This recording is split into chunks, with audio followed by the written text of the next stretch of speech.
Hey, this is Insane Shane, and you're listening to Give Me Back My Pro Wrestling. Promotional consideration paid for by the following.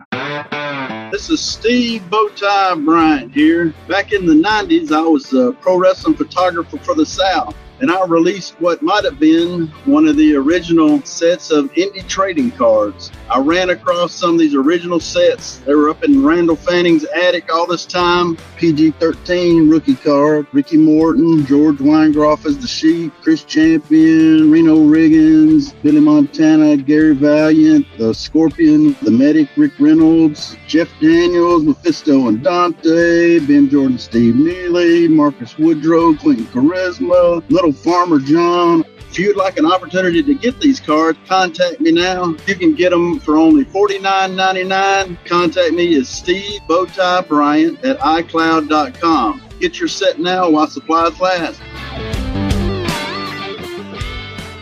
Ladies and gentlemen, welcome to Give Me Back My Pro Wrestling.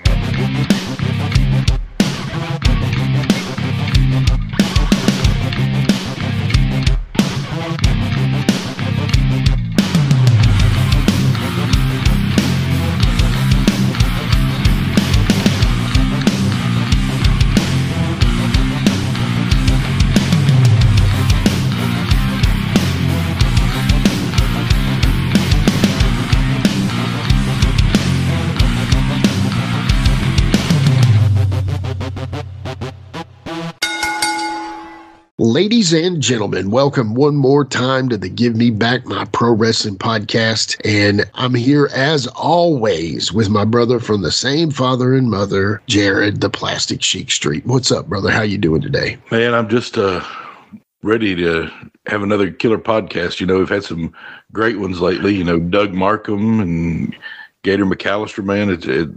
Those are doing well. And man, it just seems like we're hitting on all cylinders with these recent ones. It's great to see that, you know, all the hard work I know you put into it pays off for that as far as listeners go. And maybe we can get some higher like YouTube viewerships. We're always looking for more subscribers on YouTube, us and the Wolfie D Show. Oh yeah, that's a chain around my neck, brother.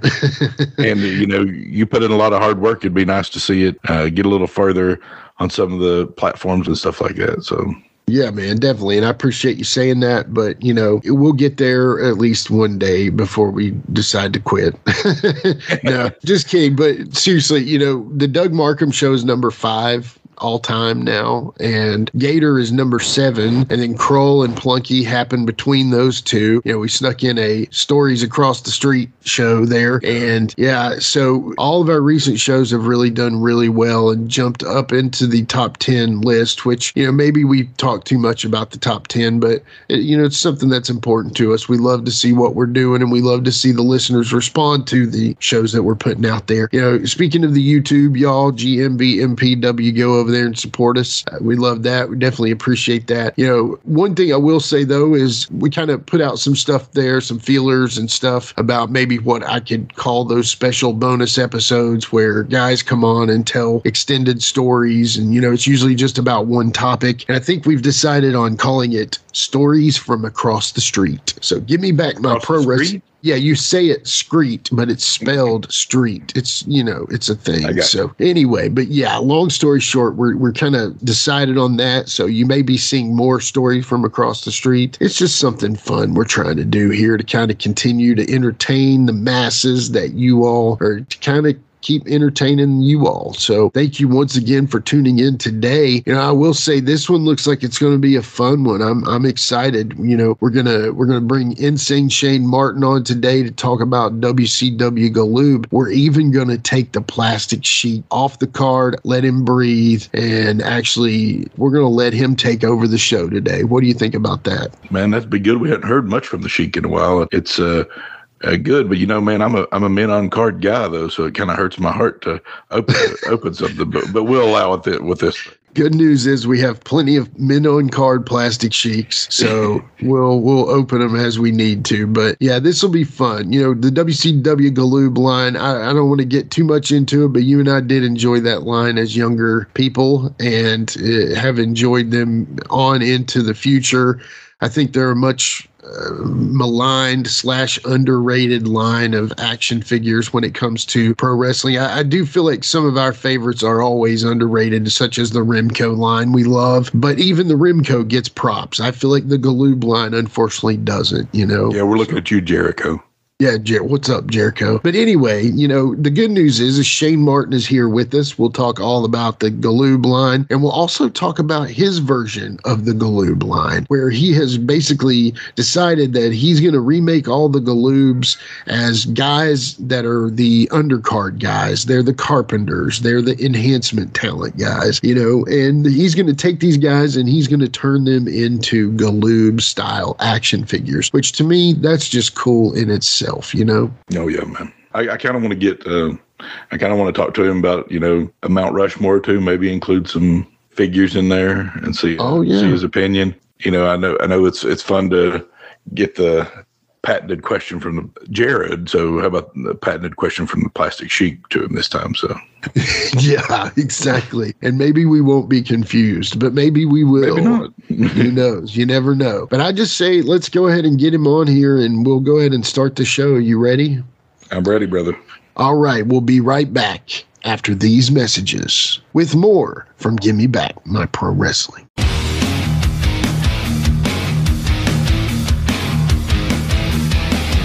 Hey everyone, this is Shane from Insane Shane's World. I release wrestling figures of enhancement talent, mid-card wrestlers, and wrestlers that you never thought would have a figure available. So if you're interested in adding a really cool and rare figure to your collection, then don't hesitate to contact me at shamtheman73@gmail.com. That's SHAMtheman73@gmail.com. You can also join my Facebook group. Just search Insane Shane's World.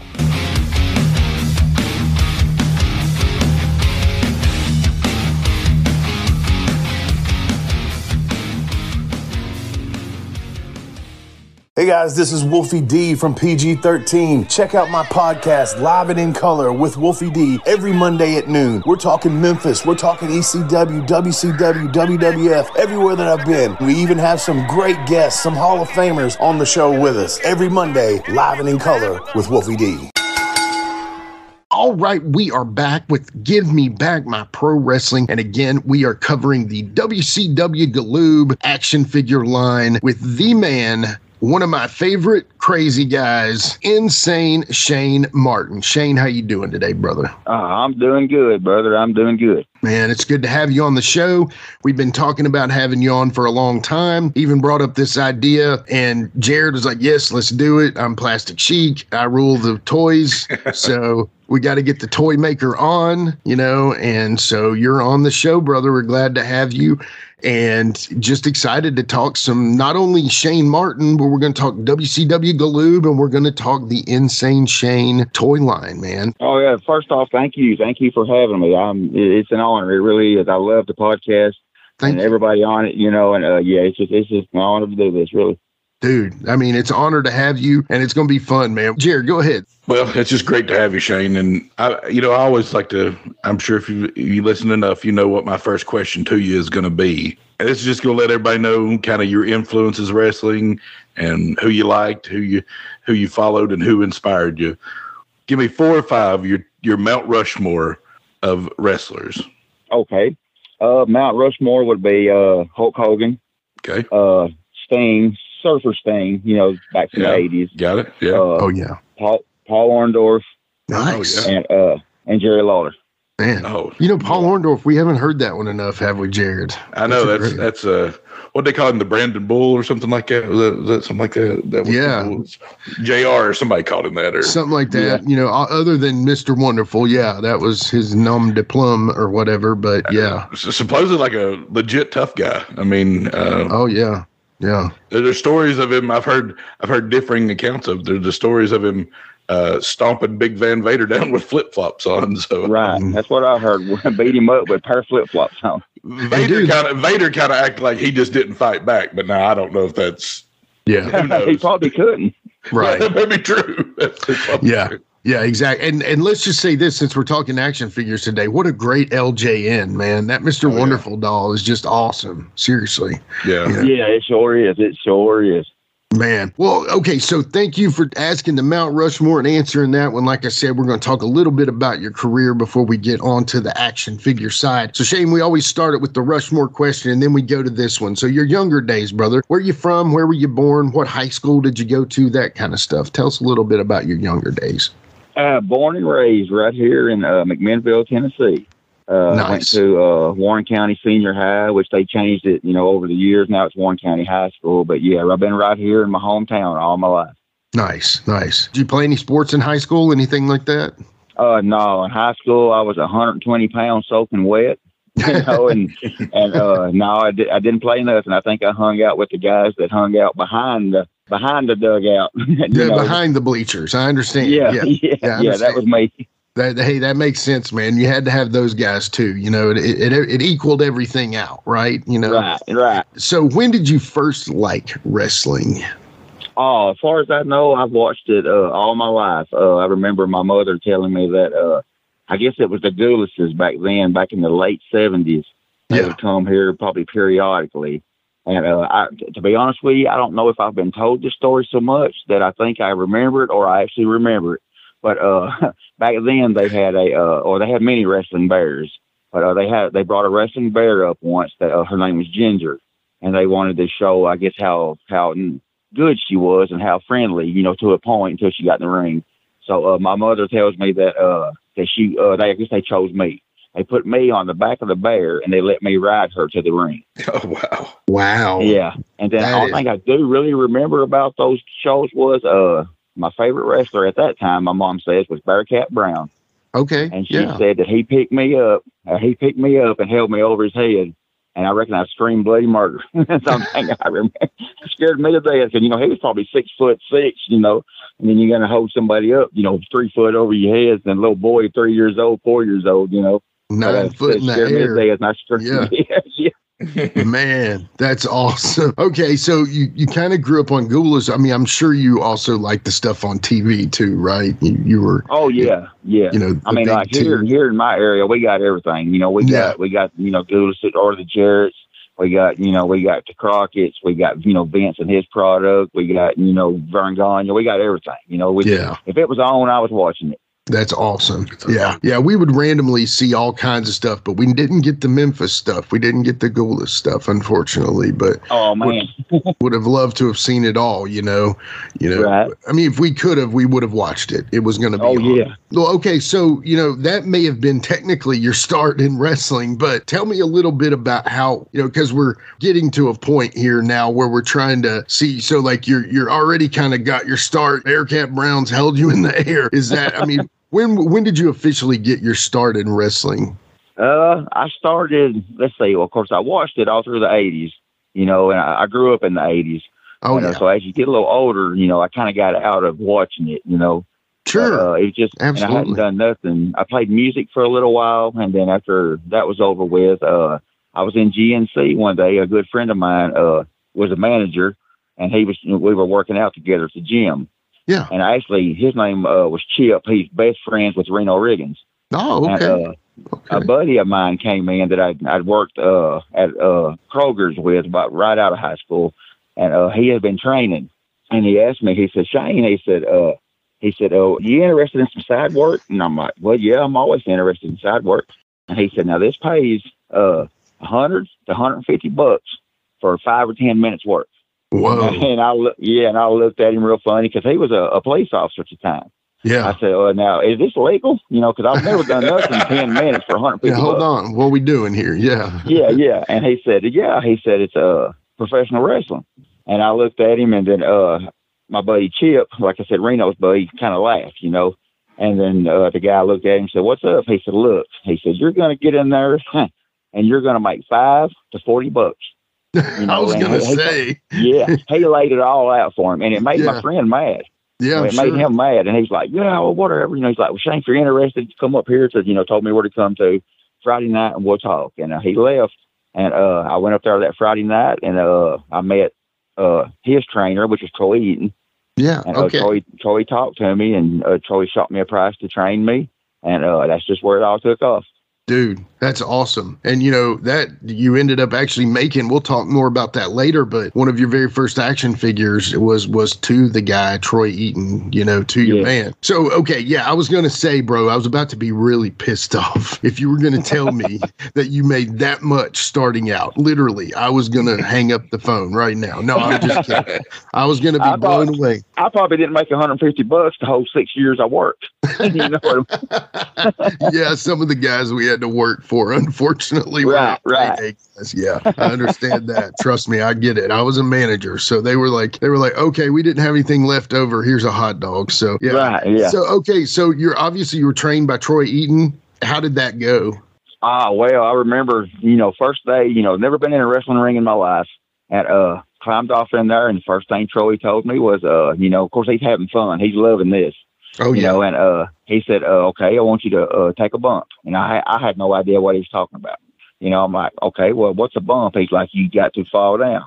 So he kind of, told me how to do it. And I took a bump and I racked my head, off that canvas and seen stars for 5 minutes.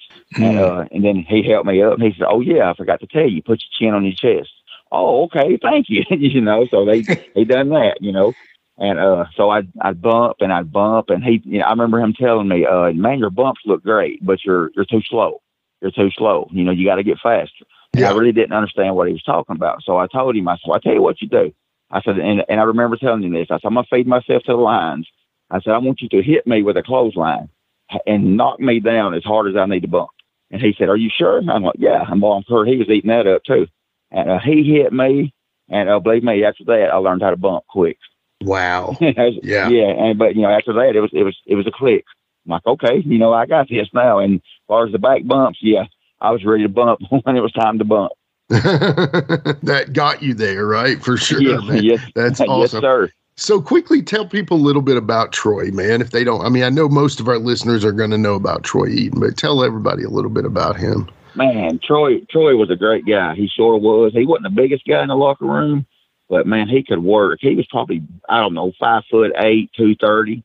But he could get around, and of course, he always did the Eaton gimmick, and he always, worked it as he was Bobby's little brother. Right. But he never pushed it. He never, they never announced him as Bobby's brother, and he'd do the Alabama Jam, and perfect. I've had him do it on me, 100 times, and he never hurt nobody. Yeah. He was an all around great guy. He sort of was, and smart, and he had a little temper on him at times. And had a tendency of calling real, real low in the ring. And if you didn't have a good hearing, boy, he'd get mad at you. But other than that, man, Troy, he was a real good guy. He sure was.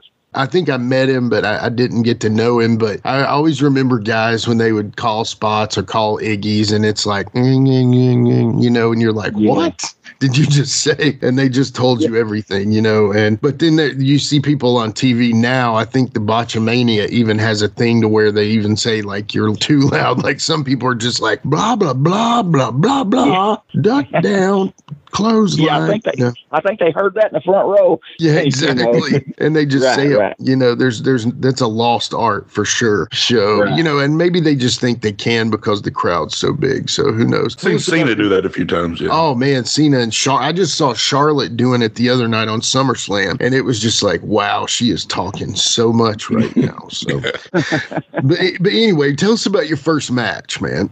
Oh wow, my first match, scared to death. And because when it comes down to it, my training, I hate to go back a little bit. With my training, we only had time to train like maybe an hour before the matches. And so sometimes, Troy would show up good, pretty good. And we only worked once every 2 weeks. So there was like, we trained for like 3 weeks straight, and then we'd miss like 3 weeks. And then we'd done this. And this was like, I'm going to say spring of 97. So by the time we got up to when I started, it was I started in November of 97. So there was quite a bit of time there, but you got to think, how much training did you actually get in between there? Yeah. So yeah, actually, no doubt. when I got in the ring, I myself, I didn't feel I was ready. Yeah. But we were running my hometown. So, you can put, asses in seats, right. So, my first match was, and I'm going to tell you his gimmick name, and you may know who it is. And if not, I'll let you know, of course, was, Psycho Sam. Was. Man, it was, I loved it. I'm like, who have I got now? And I remember him telling me, you got Tony Falk. under a hood. I'm like, oh, wow, you know, and I was so nervous that I remember Tony telling me to take, snatch an arm. I snatched his arm, and all I did was hold it. I would ring it, but I never would bar it. And you can ask Quentin, Charisma, or any of them. They'll tell it the old arm ringer. That's what they call it, the old arm ringer match. They ribbed me about that for 6 years. Yeah, it was awesome. It really was. I mean, I don't want to watch it again. Yeah, but it was great though. It really was. But dude, to start out with Tony Falk's alter ego, that's huge, man. Not many people can say that. You know what I'm saying? Right. That's amazing. So real quick, and I've got a special request here from one of our, favorite listeners. He's also one of our favorite YouTube channels, Brian Turner's VHS Rehab. Talking about Brian Turner, he just requested to talk about Jammer. Jammer. I love him to death. He broke in about 4 or 5 months before I did. And, but man, we rode the road together, and, we were a perfect tag team, actually. I thought we was anyway. They ended up splitting us up for some reason I couldn't even tell you why. Yeah. But man, Jammer was great, and he was that good. He really was. He just, that's awesome. He was a natural talent, and Troy trained him too. Oh, okay. And it was actually, just to go back a little, it was Jammer's brother. He's been passed for a while. It was his brother, Vandy, that actually was the one that, I told you to ask me if I wanted the job, come up to wrestle. But, yeah, it was him. And so it's kind of like all three of us was a clique. Or outside the ring anyway. That's awesome. And then, of course, we've got Monte Carlo, who recently came on as an advertiser for the WMF Medium Rare YouTube channel, and got to throw some support there. If you haven't followed them yet, go follow them now. Of course, he wanted to bring up when it was really awkward being your manager because you basically wouldn't talk, and your whole gimmick was you couldn't talk, and you basically couldn't listen. I mean, it was just like you were something totally different for him to manage, where he had managed other guys. And he was just talking about how interesting y'all's interactions were starting out. Talk a little bit about the WMF. Oh, I loved working for Brian Cheatham. He always treated me fair, and we always had great matches, and we always had great buildings. I think we ran, or they did, one building in Laverne. Yeah. The Grand Slam was probably my favorite, actually, the big indoor soccer field. Yeah, it was great. Man, it was an awesome building. But I know we had to leave at certain times of the year because, of course, they playing soccer. Sure. So once we ended up in an old garage in Laverne, Tennessee, and the floor, it was funny, really. Every time somebody would, get tossed out of the ring, nobody would take a bump on the floor. There was so much grease on the floor. Everybody's landing on their feet. That's hilarious. It was great though, and actually that was the first place that when they split me and Jammer up, HCW did, they wouldn't work us against each other because they thought that me and Jammer hung out constantly outside the ring, and people would see us. Yeah, because kayfabe was still pretty big then. Oh yeah. And I would try to convince them that they didn't. No, we don't. I wish we could, but I worked full schedule, and he did his thing. And but Brian Cheatham, I can honestly say, I went to him one time and said, Brian, will you bring Jammer in for me to work? And he had him there the next week. That's awesome. He sure did. Yeah. Loved working for him. No problem. Never had no heat in the dressing room. Just all around. It was a real good show. It really was. Yeah, that's cool. Yeah, well, we had 2 requests for questions, and they're actually 2 of my favorite YouTube channels. So I'm glad we got those in. But Jared, you've got your question. Go ahead. So Shane, I always like to know too, like, do you have a favorite match you can remember that you were part of? Like, is it just one? I mean, if there's 2, go ahead and mention them both. I know it could be a hard question, but I'd say my favorite match, and now that I really think about it, has to be me and Hot Rod did a barbed wire match here in McMinnville one time. Oh, nice. Sure did. And that was the only time I got a title shot from him, And man, it was a bloodbath. I mean, he looked like a fountain time we got done, and what I liked best about it was, and I remember my mother was in the audience, and she hit the roof. I'll never forget, he hit me with a fireball. They don't call him Hot Rod for nothing.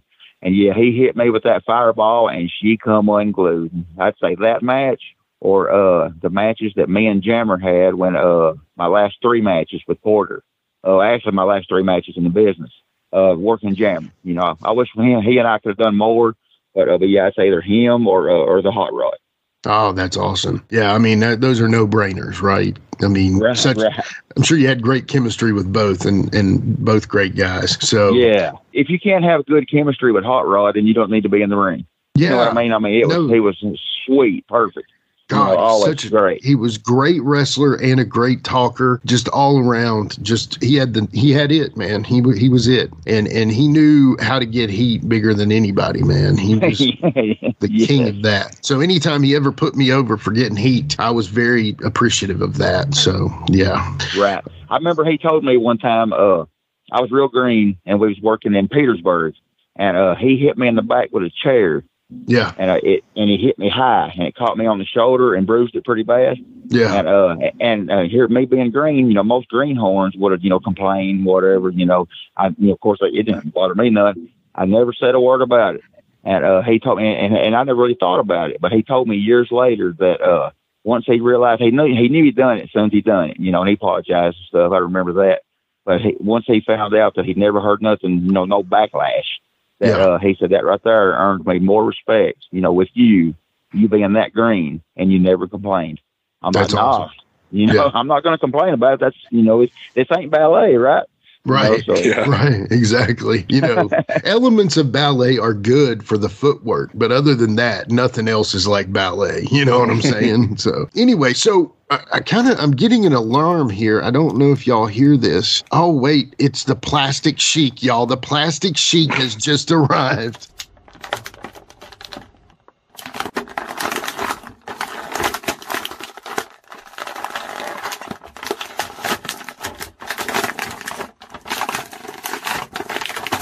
Oh my gosh. We are officially in trouble now, y'all, because when the Plastic Sheik comes in, all he wants to do is talk action figures. So with that being said, kids, introduce him. Action figure. Well, all right. When the kids say it, that means we're talking action figures on Give Me Back My Pro Wrestling. Let me start out by this. Ladies and gentlemen, boys and girls, children of all ages, I would love to welcome to you the Plastic Sheik, Jared Street. And it's funny, I don't sound any different, but I'm not gonna try anything to make myself sound any different. You're killing the gimmick, man. Come on. Well, you just look at my basement. I live the gimmick, so it's yeah, you do. We're doing a hard pivot here, listeners, but it's going to work. I promise. So go ahead, Sheik. So Shane, can you tell me about like when you first got into collecting action figures, or what? I mean, your fondest memories maybe of action figures, I guess. Well, let's see. I guess it's kind of unique, really. As a kid, back in the 80s. We collected, but we didn't collect. I don't think anybody collected just to collect. To take care of them. We collected to play with. Play, exactly. Right. So, of course, I had a few LJNs, but mainly the rim poles, the AWA rim pole figures. Oh, those are the best. I had probably not all of them, of course, but the biggest part of them. And I had the ring and all that stuff growing up. And then after I grew up, I gave them all to my nephew. I wish I kept them, but I gave them all to my nephew. And it's kind of odd, really, but I never even started collecting at all, really, today until I started releasing. Yeah. And sure did. The first figure I come up with, well, actually, I was sitting around and I watched that the latest documentary on Adrian Street. Oh, yeah. And man, I loved it, And then I thought, I never even seen a street figure. Let's look it up. So I looked it up on eBay, and I seen where he was selling them himself. Yeah. And so I ordered 2 of them.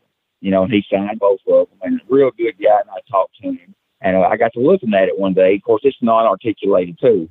And, I fell in love with the figure, and I'm like, man, I want to start releasing. Yeah. And then I was thinking, well, but I don't want to, or collect. That's what I want to do. I'm sorry, start collecting. But I thought, well, I'm not any better than anybody else. But I want to collect something different.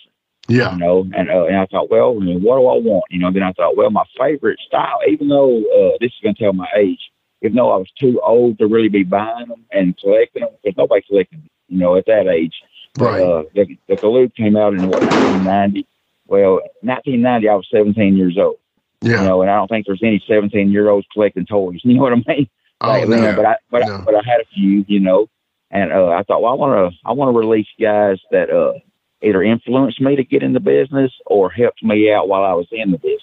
Yeah. You know, so, and that's why I started out. Well, the first one's got to be definitely, you know, the guy that got me started has to be, you know, Troy. Yeah, it's great. Are you ready to fight? Then step into the ring and take on Sting. There's me and my rival, the Nature Boy Ric Flair. And there's a total package, Lex Luger, plus more WCW wrestlers with their own ring and cage. The only place for the ultimate grudge match. Sting's flying into the ring. Watch Lex bounce off the roof. Oh no! Rick climbs the pole. Sting comes back with the body slam. The WCW wrestlers ring and cage, you put it together. Figure so separately from Galoob. I dare anybody to take us on. Since you're wrestling right now, Mr. Luger, I figure I'll put the whammy on you and give you a clothesline. I bet that hurt real bad. Aw, maybe you'd like a punch. Not even I can believe how much fun I've had playing with my World Championship Wrestling Galoob doll. But now it's time for the old 1, 2, 3.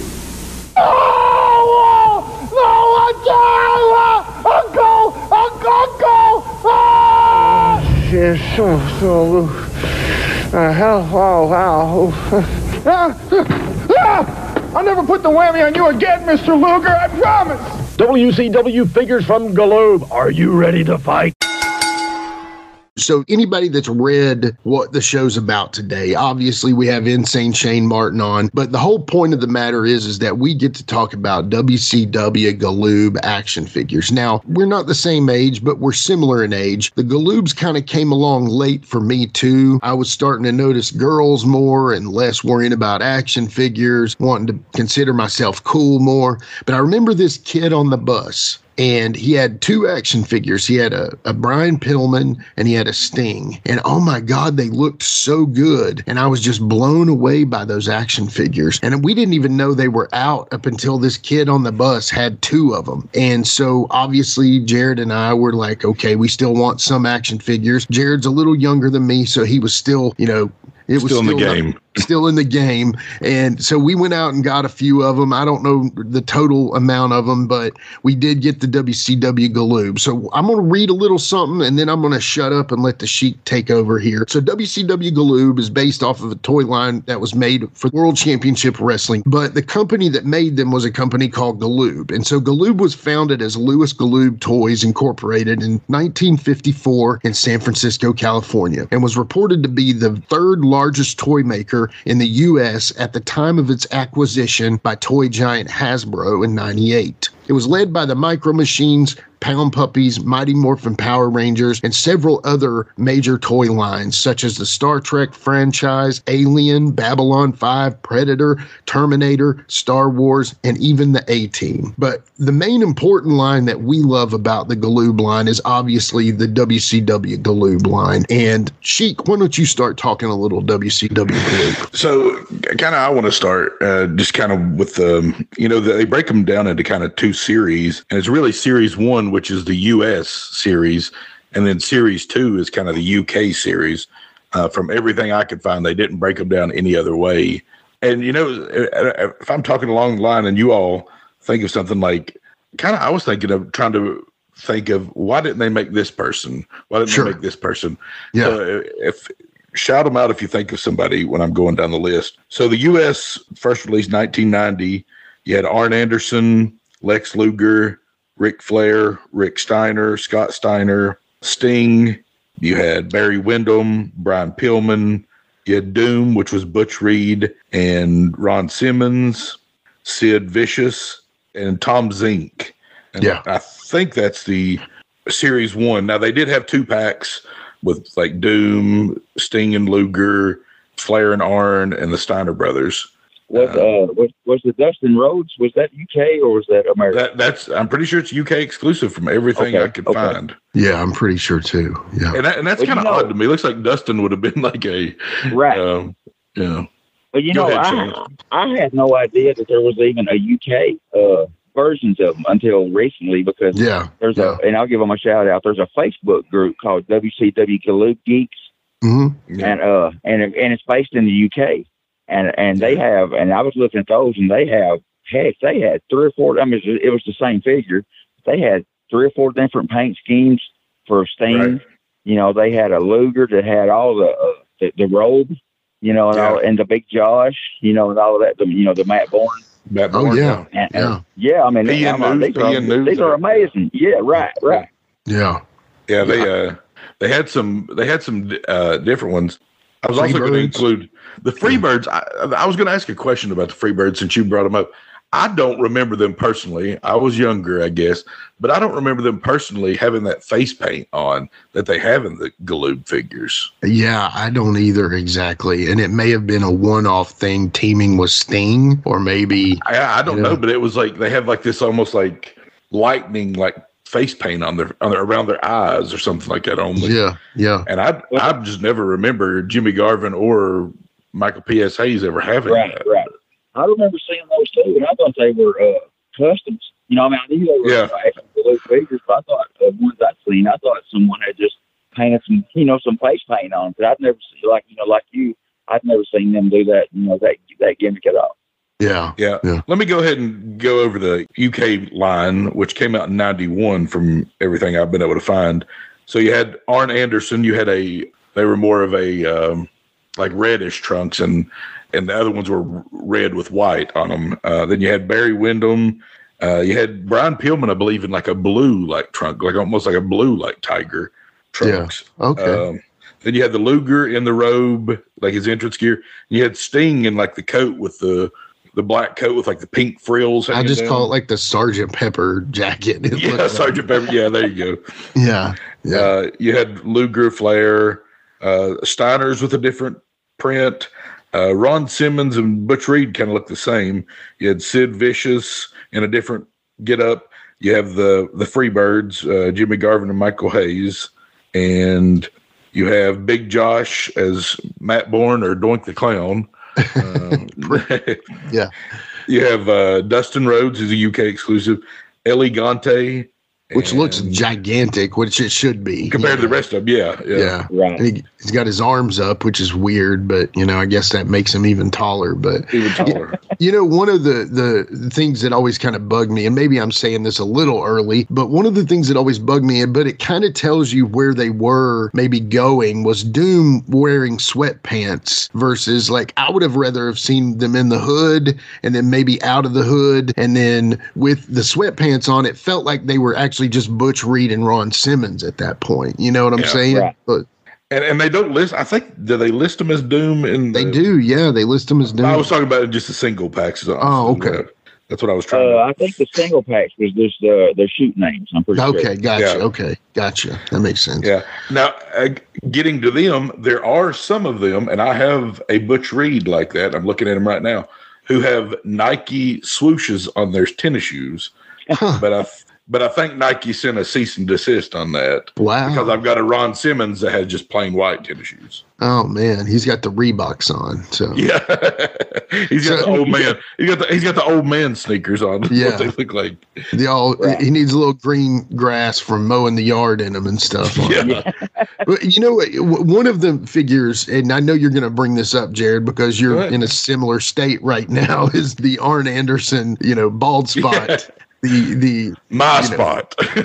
My spot. My spot. That kind of thing. I've got a couple impersonations that I like to do. One of them is the Arn Anderson, my spot. And then the other one is Jimmy Street is going crazy tonight. Will he get the victory? Who is that, Shane? I could put my finger on it, but it's on the tip of my tongue, but I can't do it. Thank your barbed wire match. Oh, Hot Rod? Yeah. I'm not talking fast enough. I'm Hot Rod as a color commentator. Not as a color commentator. You had to slow down a bit. Yes. Jimmy Street. Yeah. Anyway, it's not great. It's just one of mine. So. Well, now that you mentioned, you've done a pretty good job of it. It throw me off for a second. I can think, who is that?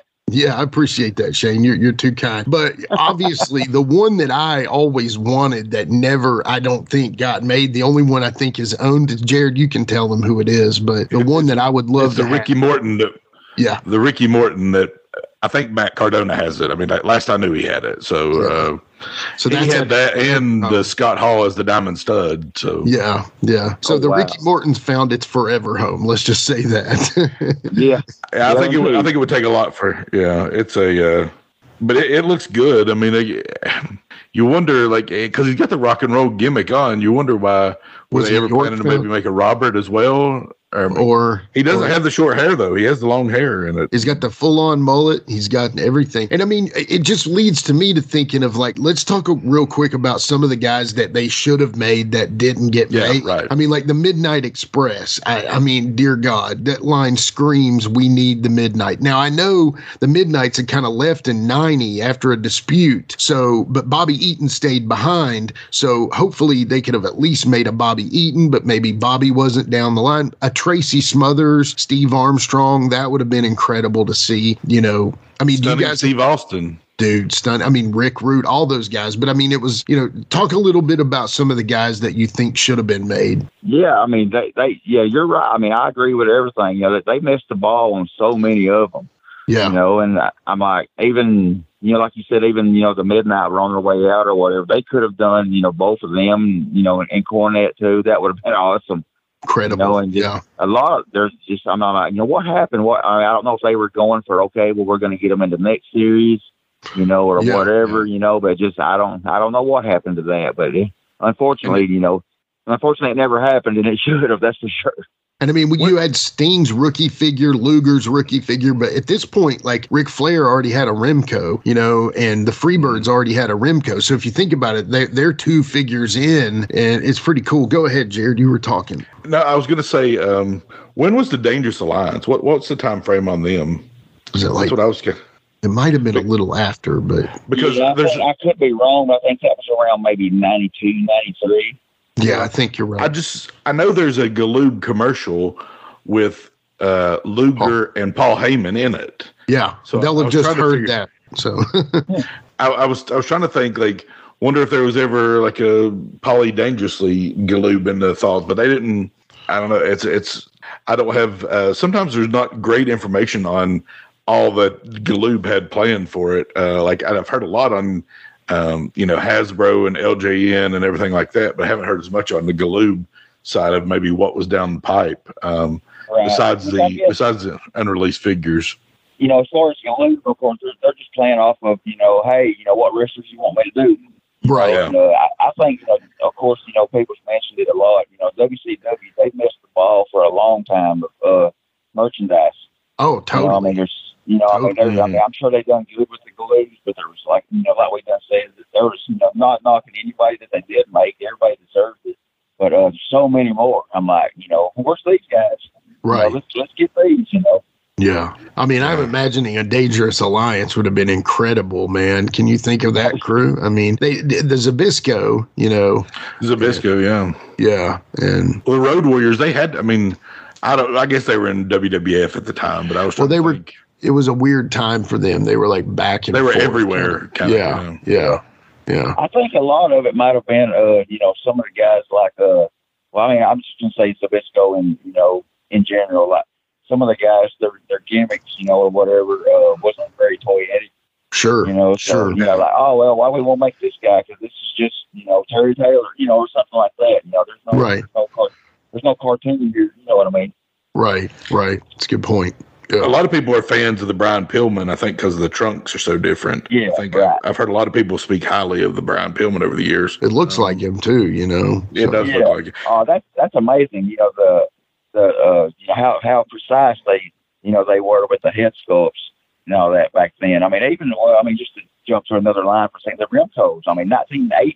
You know, I mean, in some of those head sculpts, you look right at them, bam, that's so-and-so, so-and-so, you know. And you know what's funny is Steve Rosenthal thought they were horrible. And we actually, when we had Steve on, I don't know if you've listened to that episode, Shane, but if you haven't, go back and check it out. But we talk in depth about, you know, how he got Ric Flair, how he got Road Warriors, you know, and that kind of stuff. And we kind of put over the head sculpts, and he was very down on them. And I think he's looking at it from the perspective of, I've got this Power Town line now, and their head sculpts are probably some of the best going today, in my opinion. And, you know, looking back at that, you know, I can see where some of them are off. I mean, Animal doesn't look exactly like Animal, but you get it. It's Animal. But I mean, I thought the Ric Flair was good. The Larry Zbyszko was great, I thought. Maybe the best one. I mean, yeah, Rick Martel was good. Greg Gagne was good. I mean, there was several of that Remco line that looked really good, you know. So Kurt Hennig, if you don't think of him as Mr. Perfect, if you think of him as before Mr. Perfect, it looks identical to him. But if you think of him as Mr. Perfect, you're like, you got to take a minute to get it. Yeah. Yeah. But yeah, I mean, like any, you know, old school wrestling fan, you know, hand them a Galoob and say, who is this? You know, I guarantee you, even though the head sculpt, like even the Rick Martel, you know, it didn't look just like him, but you know, you can look at that, bam, that's Rick Martel. Yeah. You know, that's this, you know, that's Jim Brunzo, you know. Yeah. Now, okay, so obviously one of the guys I thought about that could have been made and would have been an incredible action figure in Galoob was Vader, you know. Oh, yeah. Vader would have been awesome. Was that a weird time for him though? Was he in Japan and stuff? Yeah, again, it's a weird time. You know, I know there was also because the Galoobs were kind of like the shrunken down LJN, and by this time, I don't know exactly when the Hasbro line started, but WWF is doing the Hasbro line. I was sitting here trying to think of who were the guys that have a Galoob and a Hasbro, and I can only think of two. Technically, you're wrong. Then go ahead and name them, and I'll tell you.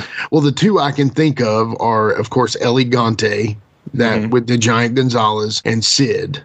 I can think Flair. of Oh, Flair. Dude, you're right. My favorite wrestler of all time. And Luger.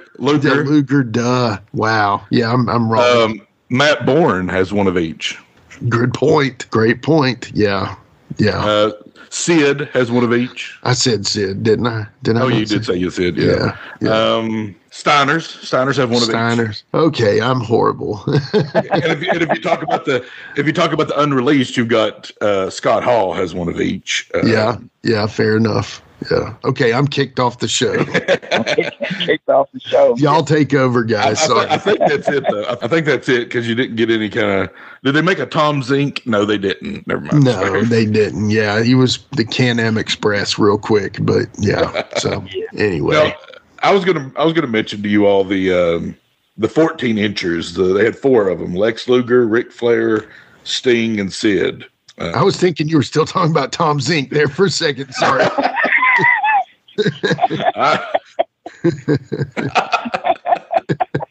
Thank God he was. Keep going. Oh man, yeah. But those are those look really good. I mean, like they upscaled them and they. Yeah.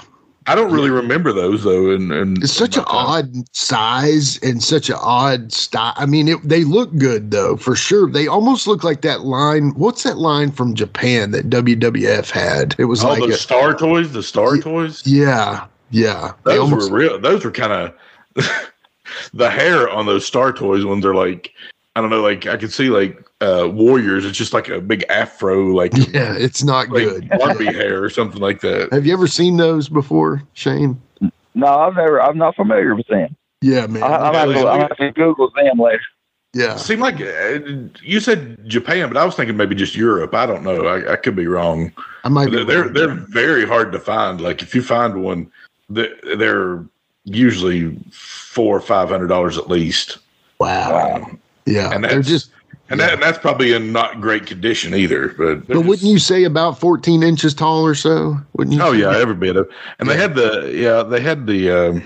I wonder how they chose those 4 though. I guess they were the 4.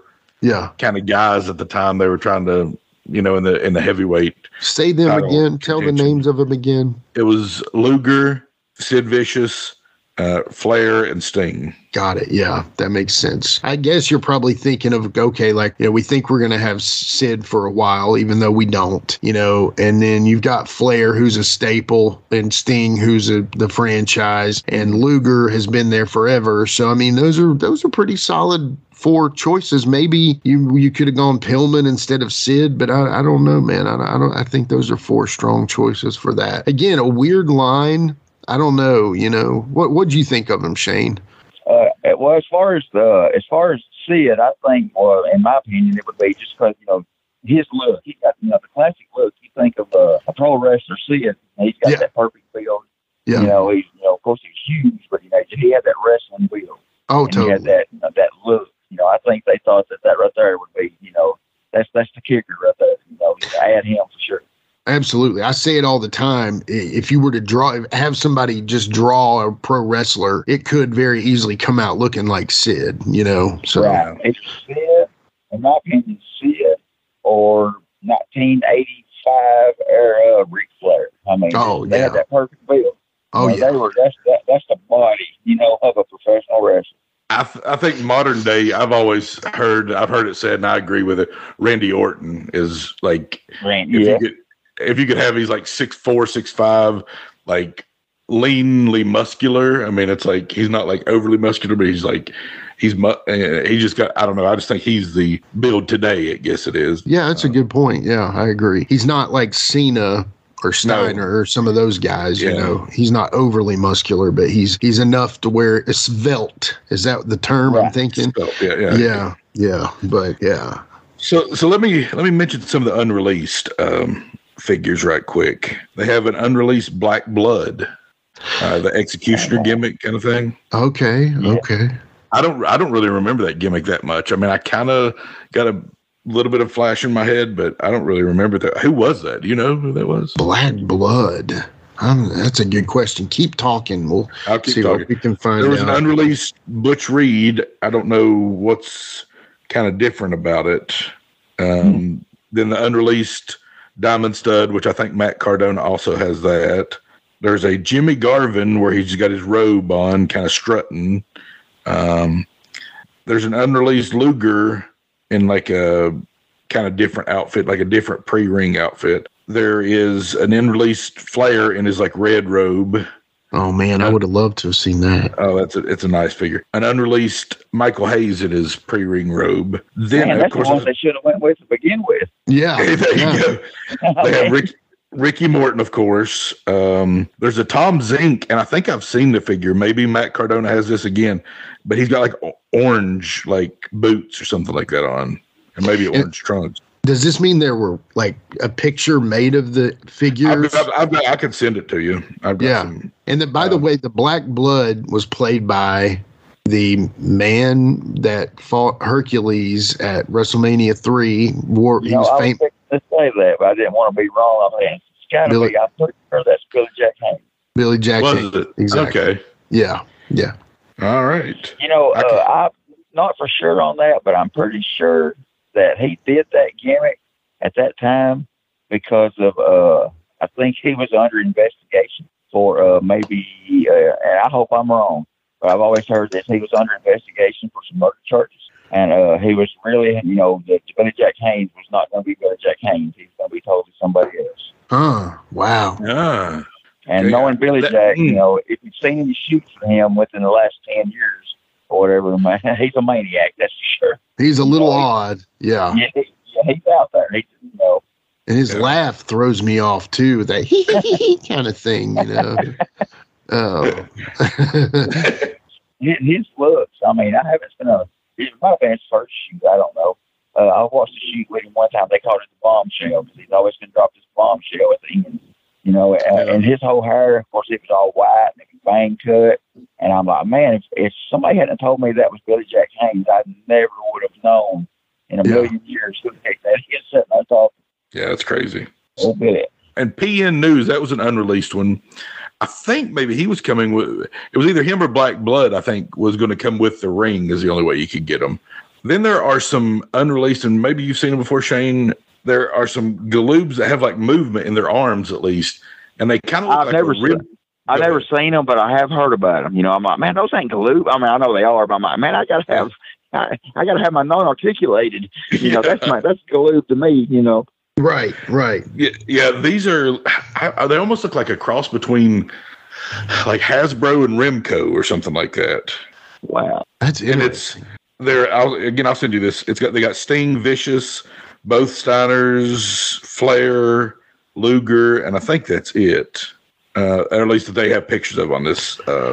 But it's amazing. They were. You think? I guess they had some more plans, and maybe the sales weren't good enough, or maybe Just, you know, I know there was some fluctuation in management with WCW, and maybe that just led to the ultimate downfall too. Yeah, I've always wondered that too. I mean, sales, I mean, they have all these plans and then nothing, you know, or no more than what we got. I'm like, you know, what happened? You know, but it's like you said, there could have been management, you know, or anything. Yeah. It's definitely a wonder why. And then of course they had, you know, wrestling rings. They had one with one that had sound, and then one that maybe didn't have sound. Yeah, I think that's correct. And maybe the sound one or the not sound one is a UK exclusive. I can't find that for sure. And I'm sure people are like, oh, it's this. I'm sorry. I'm not. I couldn't find that information. But yeah, they had a good amount of stuff for, you think, one series really here and one series in the UK. There's a lot of stuff out there. Maybe they oversaturated. Maybe they should have spread it out a little more, and they could have maybe had a couple more series. I don't know. I would have loved to see like a Dusty Rhodes. Oh man, right? Yeah. You know, if I had Terry Funk, maybe. You know, Terry Funk. Yeah, I mean, I was trying to think of like again, love to send a Tully. I know Tully wasn't with the company at the time, I don't think, and couldn't basically get rehired. There's just so many that you would love to see. That I would have loved to seen even though, you know, it was, you know, after the fact, but Magnum TA, I would have loved to seen a Magnum. And a Ronnie Garvin too. I mean, might as well start throwing everybody out there, honestly, because we'll take a Boogie Woogie Man, Jimmy Valiant. I'll be happy. Maybe that's something you need to look into, brother. But you know, yeah, right. Yeah. I was just going to ask you, Shane, since we're deep into talking about these, what's your Mount Rushmore of these Galoobs?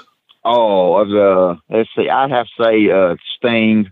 Yeah. You know, of the you talking about the existing Galoobs, correct? Of the existing, yeah. Yeah, Sting, you know, Flair, Sid Vicious, and probably Scott Steiner. Yeah, those are good ones. So I'll go ahead and give you all mine, even if you don't want them.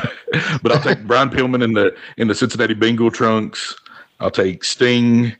I got to go Arn Anderson just because he's one of my top two favorite wrestlers of all time.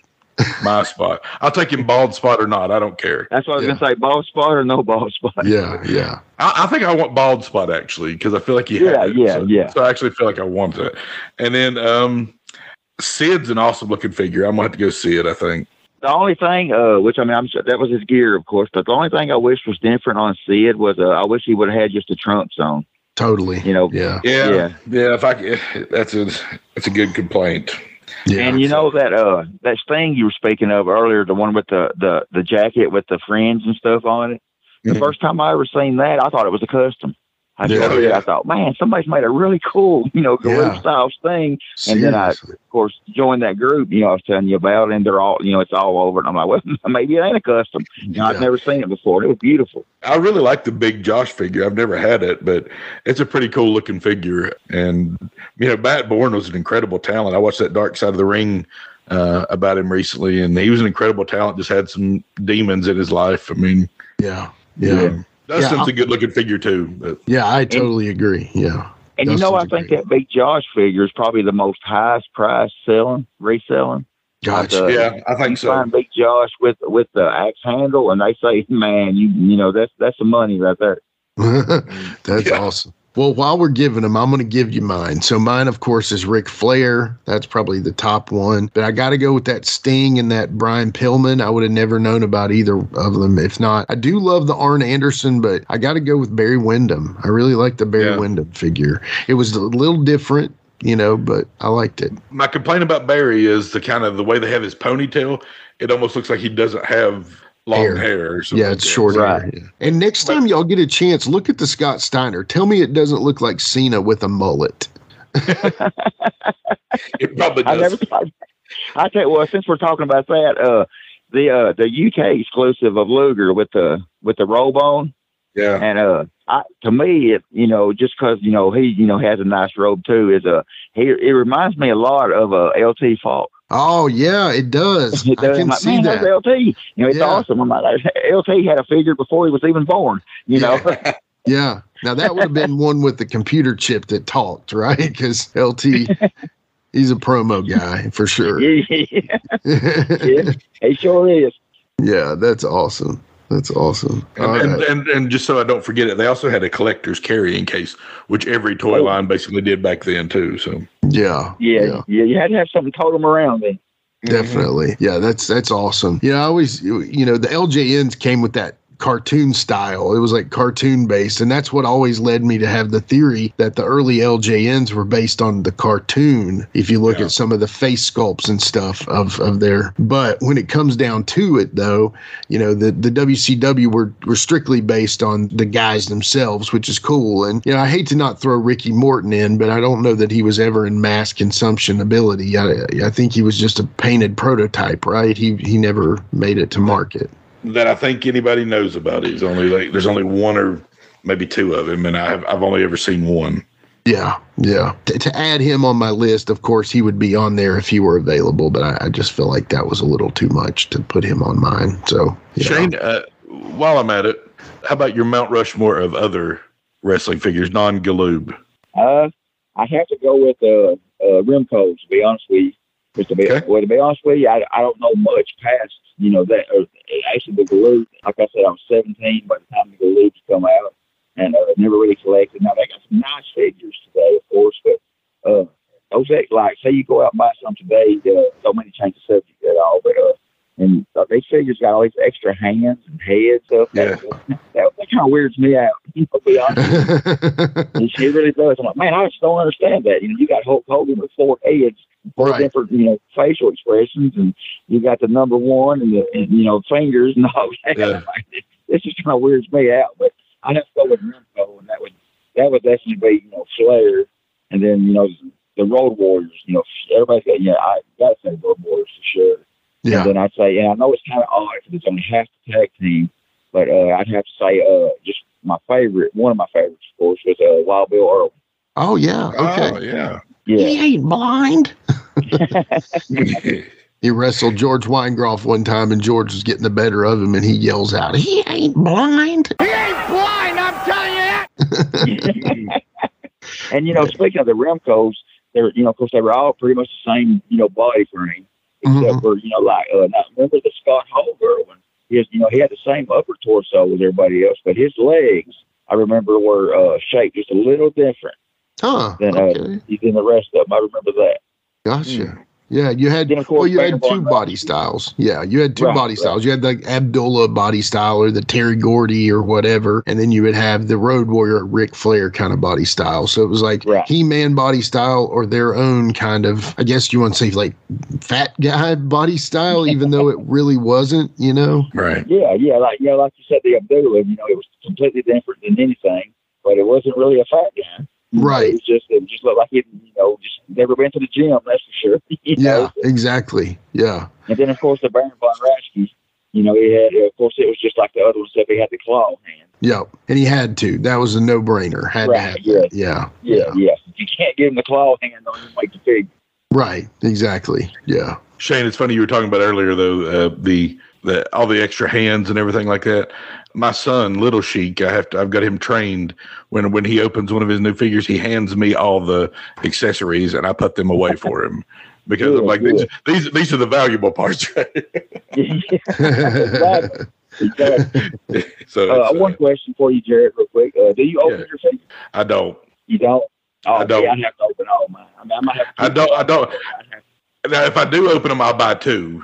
And open one. Right. There you go. And keep one. But I rarely do open them just because I don't know. It's like, I guess when I really found out that people collected figures, everybody, like the real collectible ones were mint on card. And I was like, crap, why'd I open all these figures all these years? But yeah, in fact, we just look back. Somebody should have told me years ago. Yeah, I've got a nice little like hanging display of them still in package. So that's kind of where I've adopted, but I have a huge opened, collection from, the LJN, Galoob, Hasbro, stuff like that, Remco figures. So plus he has a young child. So. Hindsight looking back, but everyone you purchase, like you said, buy 2 of everyone. Box one up and leave it open, or leave it sealed up and let the other one breathe. Yeah, there you go. If you can, if it's in the budget, sure. Yeah. Yeah. I can't even do that these days, though. Yeah. Like I've watched Matt Cardona open up some like really old, like, I mean, he opened up the mail away Hulk Hogan Hasbro figure, which is probably a $500, $600, $700 figure. Just ripped it open. I was like, wow. That shows you got more money than. Yeah. Let's just say that he more probably, money. he has 2 or 3 of them though too. I mean, like it's. Yeah, he's probably spent $1 million on action figures. At least. No doubt. Wow. Yeah. Guys, do we have any more to say about the Galoob line? Anything else we want to talk about?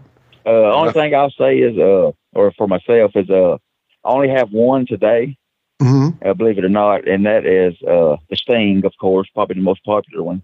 But I really like to use it in pictures, like when my new stuff comes out, just to show the comparison that these are all, these are still 5 inches. They look pretty much like this one here, and it makes a good picture to see, what you put out sitting next to, Sting. His first figure. It gives great perspective with your action figures compared to them, Right, correct. I like that. Ladies and gentlemen, welcome one more time to the Give Me Back My Pro Wrestling podcast. And back one more time, my old buddy, Jeremiah Plunkett. What's up, Plunky? How you doing today, buddy? Hey, buddy. Always good to be here. Hey, man. Always good to have you. How's the NWA treating you? It's treating me good. It's always a golden opportunity to be there, man. It's a highlight of my life. Man, that's awesome. I'm so proud of you, brother, and I pull for you every time I see you on the show. So, back in the day, man, when I borrowed that whole booklet of DVDs from you one time, out of that whole booklet, what was your favorite stuff to watch? I don't know, man. Like, I grew up on the big two, so obviously there was a bunch of that. And then it kind of graduated to Memphis wrestling. But I think when I got to the 2000s, when I got a little bit older, I found out that independent wrestling was a thing, and I started consuming that as much as possible. In fact, there was just one. Oh, man, it's like a cult classic. Most people probably would not have heard of it, but it was called the Wrestling Mayhem Federation. They ran in the 90s some, but I didn't discover them until the 2000s. Me and my buddy Chris would stay up late and we'd watch the local college channel, Comcast Channel 10, if I remember right. And actually, some people that you might know and that you have told about were on that, just kind of getting their start. I mean, Quentin Charisma was there, who ended up being my mentor.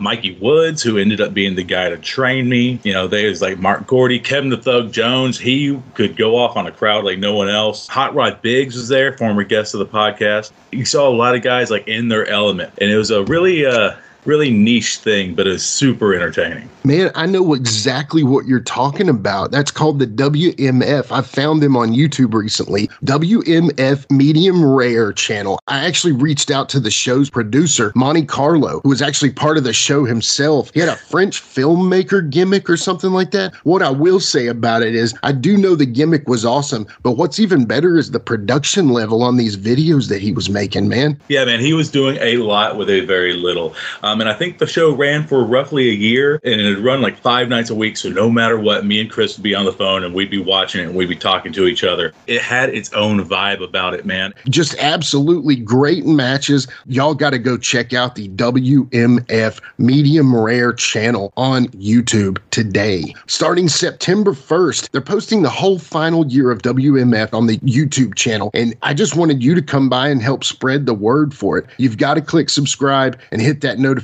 bell to make sure that you're notified. That's right, man. Yeah, just go to YouTube and type in WMF Medium Rare. And remember, Jimmy, that's not raw. It's WMF Medium Rare. Rare.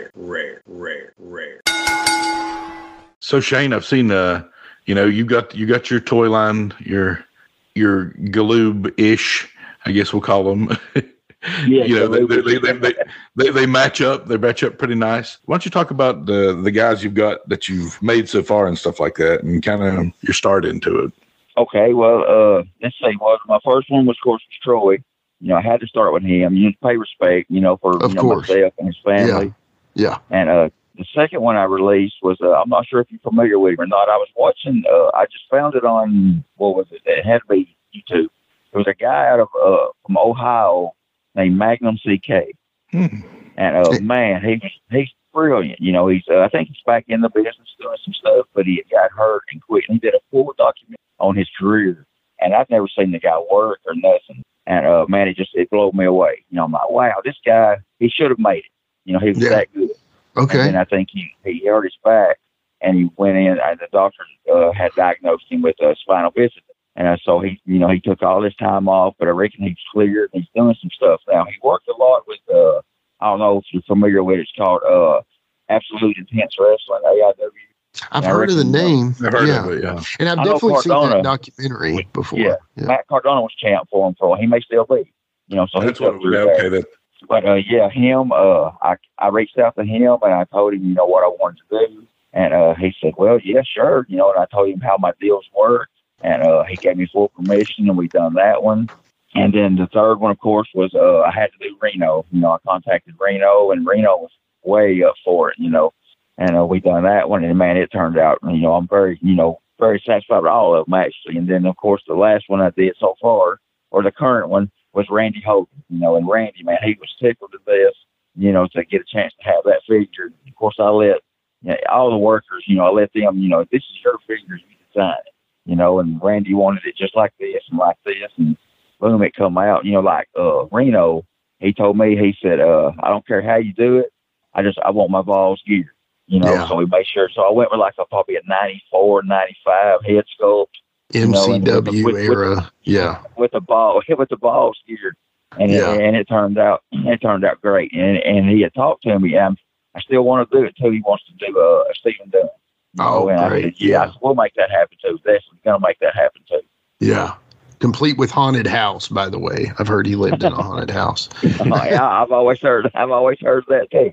That'll be your first accessory. So is Stephen. Yeah.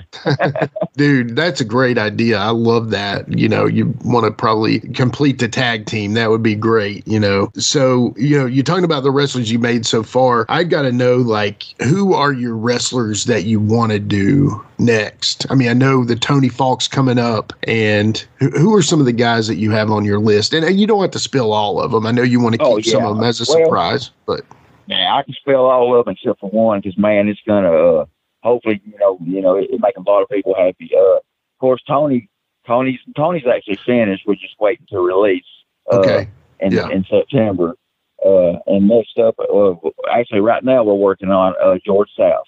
And man, I'm so tickled to do George. Me too. Yeah. And I told him, I said when I talked to him about it, he said, "Can I do anything?" I mean, you can do anything, George. And he said, "Well, I want to do today. I want George South of today. The gray beard, or the gray goatee, and all that." And I sent him the head sculpt, a picture of the head sculpt the other day. And he texted me back. And he said, "Man, when I got that," he said, "I had to pull over." He's driving down the road when he got it. He said, "I had to pull over. It looked so great." Yeah. He said, "Thank you." So I got George next.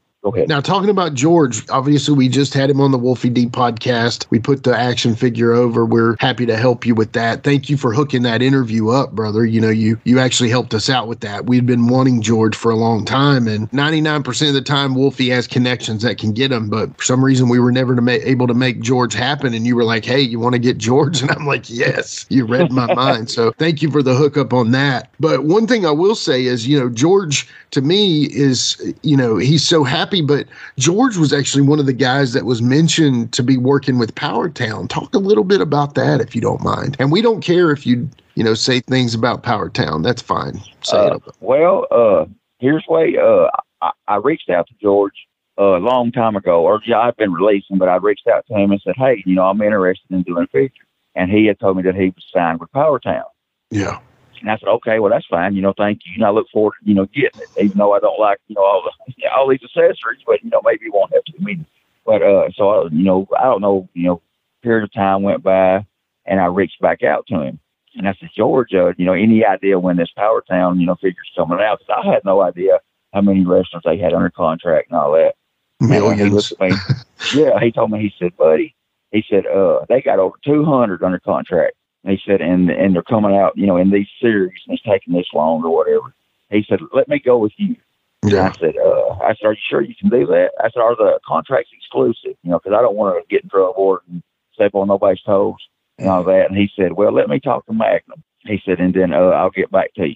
So, he, a day or two later, he got back to me, and Magnum gave him, Magnum, like, he slayed him out of it and give me his blessing, and all that. And so, he just said, "Okay, let's do it." And I told him, exactly what they're going to look like. And he was more than happy, more than happy to go with it. Yeah, he's tickled. He really is. He's excited because, somebody like George, as great as they are, he is that equal humble, Right. And it's amazing to me that the guy is so genuinely humble. He reminds me of the guys we talked to on our show, right, Jared? He's just so real and so just real. Like, he's sent me probably 5 or 6 how's your mama doing? Because our mom, Sheik and my mom just had back surgery, and he found out about it. And honestly, he has texted me like 5 or 6 times asking how she was during that whole time. And yeah, he's just such a good dude. So I'm so happy that you have teamed up with him to make that action figure. I'm excited for that.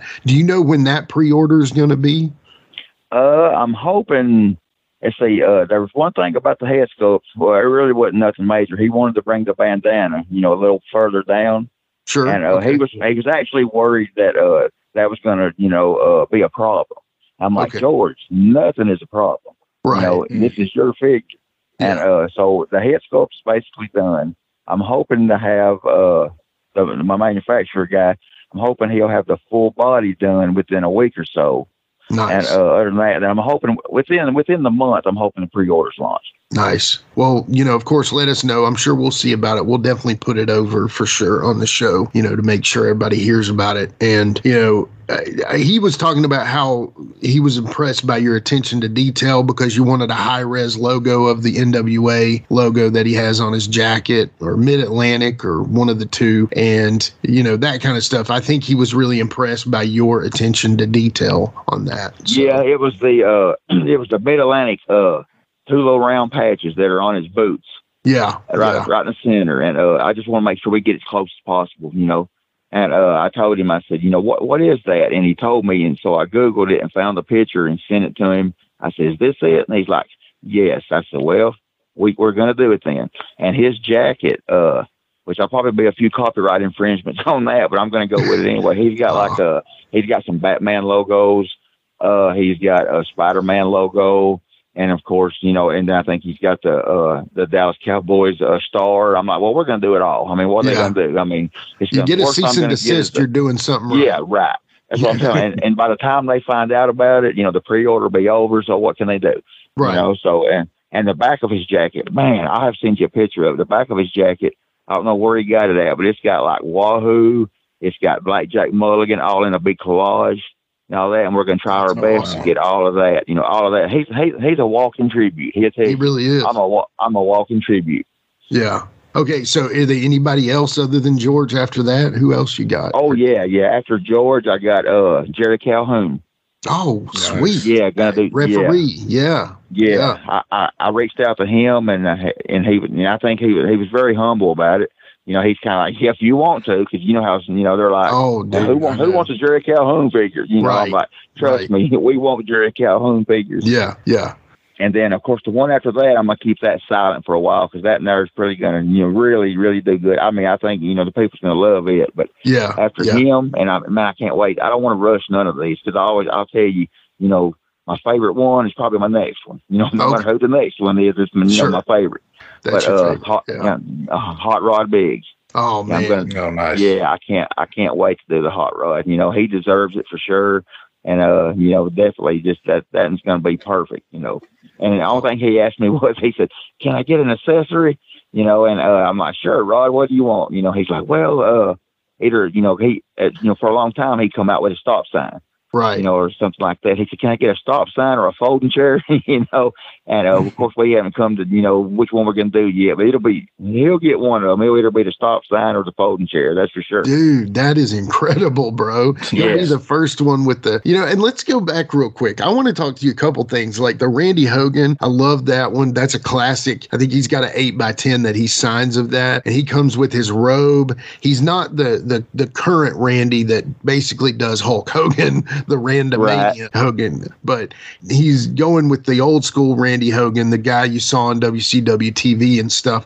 But you got the chest hair like that. That was crazy. I thought that was a cool touch. I love the Reno. The Reno looks like Reno. What can you say? The Vols deal, Now, are there 2 Tony Falks? Is that true? Tell us about that. Yes. What we're doing is we're having a huge, I don't know if you've seen the ad on Facebook. Yeah. But we're doing it's called the Big Falk Figure Release Party. Okay. It's going to be at Music City Toys and Collectibles. It's in Watertown, Tennessee. Yeah. It's Saturday. When is it? September the 2nd. You know. Okay. And of course, I did my regular release, and then the guy that owns the store, Chad, he wanted to do a boy Tony. Okay, very cool. So very limited. So I think there's going to be 25 of those. He'll have those in store for sale. Okay. But, I've seen pictures. You know, they're all done. We haven't received them yet, but man, they look awesome. They turned out really good. Yeah, that's awesome. And the Tony figure you've got, I love that one because the image that you use, that's the Tony Falk, you know, that you would want to do. That's such a great image, you know. I love that. Right. That's one thing. As soon as I decided I wanted to do a Tony and got permission, I asked, them, hey, which one you want me to do, and they didn't mind. Yeah. I'm like, well, I could do the Tony that I wrestled with, but no, let's go back. Let's do the 80s, So I found the right there, slightly pre-boy Tony, right there. Just to me, it turned out perfect. I'm just like, LT, send me some pictures, So he sent me plenty of pictures, and it turned out fabulous. It really did. Well, our goal with the show is to see ultimately a Plastic Sheik plastic figure. So maybe we'll have to get a uber limited edition Plastic Sheik down the line someday too. Yeah, but we might be able to swing that. That's the ultimate goal. But we've tried to figure out how to get that the best way. And we're partnering with you and helping you get the word out for your line. So why not work with Insane Shane? Right. Why not work with the best, right? Come on, That's right. Shane, is there? I know you said kind of George said, well, I'm with Powertown right now, and then you got him. But is there anybody that you've been like, and they just said no? You may have just turned you down completely. I did get a no, but of course it wasn't from them themselves because they've passed. But and I guess it would be like probably my Mount Rushmore of who I wished I could release. But would have been Gypsy Joe. Yeah, I want to do a Joe so bad it's pitiful, but and I had spoke to her through messages, his daughter. Yeah. And it come down to it to where it was either bad timing or me being too antsy on trying to get a yes, Yeah. And she pretty much, she shot it down, which is fine. I understand. Maybe one of these days. But, that would be a great one. That one's kind of one that I didn't think of immediately. Yeah. But that's a no-brainer right there, a Joe. Man, when you said it, it's like, oh wow. and I've always said that if I ever got a chance to do that, I think it would sell better or sell more to the workers than it would the fans. I believe the workers would buy more. Yeah, I agree. The boys would get it as much as anybody for sure for the Joe. Yeah, maybe a Chris Champion too, man. Well, I'm not doing Chris because man, they're so hard to find good pictures, of his face. Right. But I am doing a Yoshi Kwan. Oh, cool. Okay. Yeah, I talked to it's one of it. I don't know how many kids he's got, but I talked to one that pretty much gave me permission. He said it's cool to go, but yeah, I'm gonna do because I had him looking for better pictures of his tattoos. Okay, gotcha. Stuff like that. Now, if that was one you didn't want to mention, I don't want to, Oh, no. I still got that one hid. That hid real good. If we hit on it, just tell us to ignore that, okay? But we can edit it out, So. Right, okay, that's good. Oh, and the last one that I have on my list for sure is, and I'm not sure if you're familiar with him or not, but it's Jumpin' Joey Maggs. Oh, yeah, okay. Yeah, I know the name. Yeah, I don't know, but yeah. That's awesome. Yeah, got to do a Joey Maggs. I remember watching him, through Memphis when he was with the Memphis Mafia. Yeah. All of them. And then, and I remember it was hilarious too, and I hate to say it, but he came to see WCW ran a show here in McMinnville one time at the Civic Center, probably 90, 91, maybe 90, I can't remember. But he worked Stan Hansen. Oh, okay. And Stan Hansen, poor fella, he beat him to death with a folding chair. I'm like, oh Lord, poor fella. But I got him landed. So, but including him, I'm gonna do a lot more, of course. But yeah, that's the ones I have solidified for sure. Well, let me throw out some names that I would love to see, especially. Okay, so I'm a tag team mark, no question on that. I would love to see a Wild Boys, Ben Jordan, Steve Neely. That would be great. Right. I'd love to see a Dante Mephisto. You know, you could ultimately have 3 guys doing the Mephisto, but, you know, a Dante Mephisto, I think, would be an incredible toyetic, you know, line. I don't know what the status of things are and how things would go and how they would sell or whatever, but 2 of those teams I would love to see, Wild Boys and you know, Dante, the Devil's Disciples. You know, those would be 2 incredible lines. You know, and then maybe would there ever be an Insane Shane?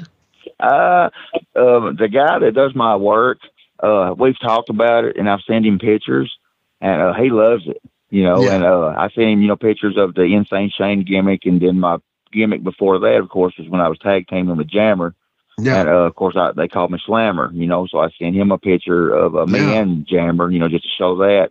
And we had our face paint, you know, and all that. It was kind of like, you know, skinny Black road metal. warriors. Yeah. Basically, King Diamonds. Right, the original face paint. That's what we done. The guy that played drums in the band I was in back in the 94, 95, he would paint us up, but I couldn't do that myself.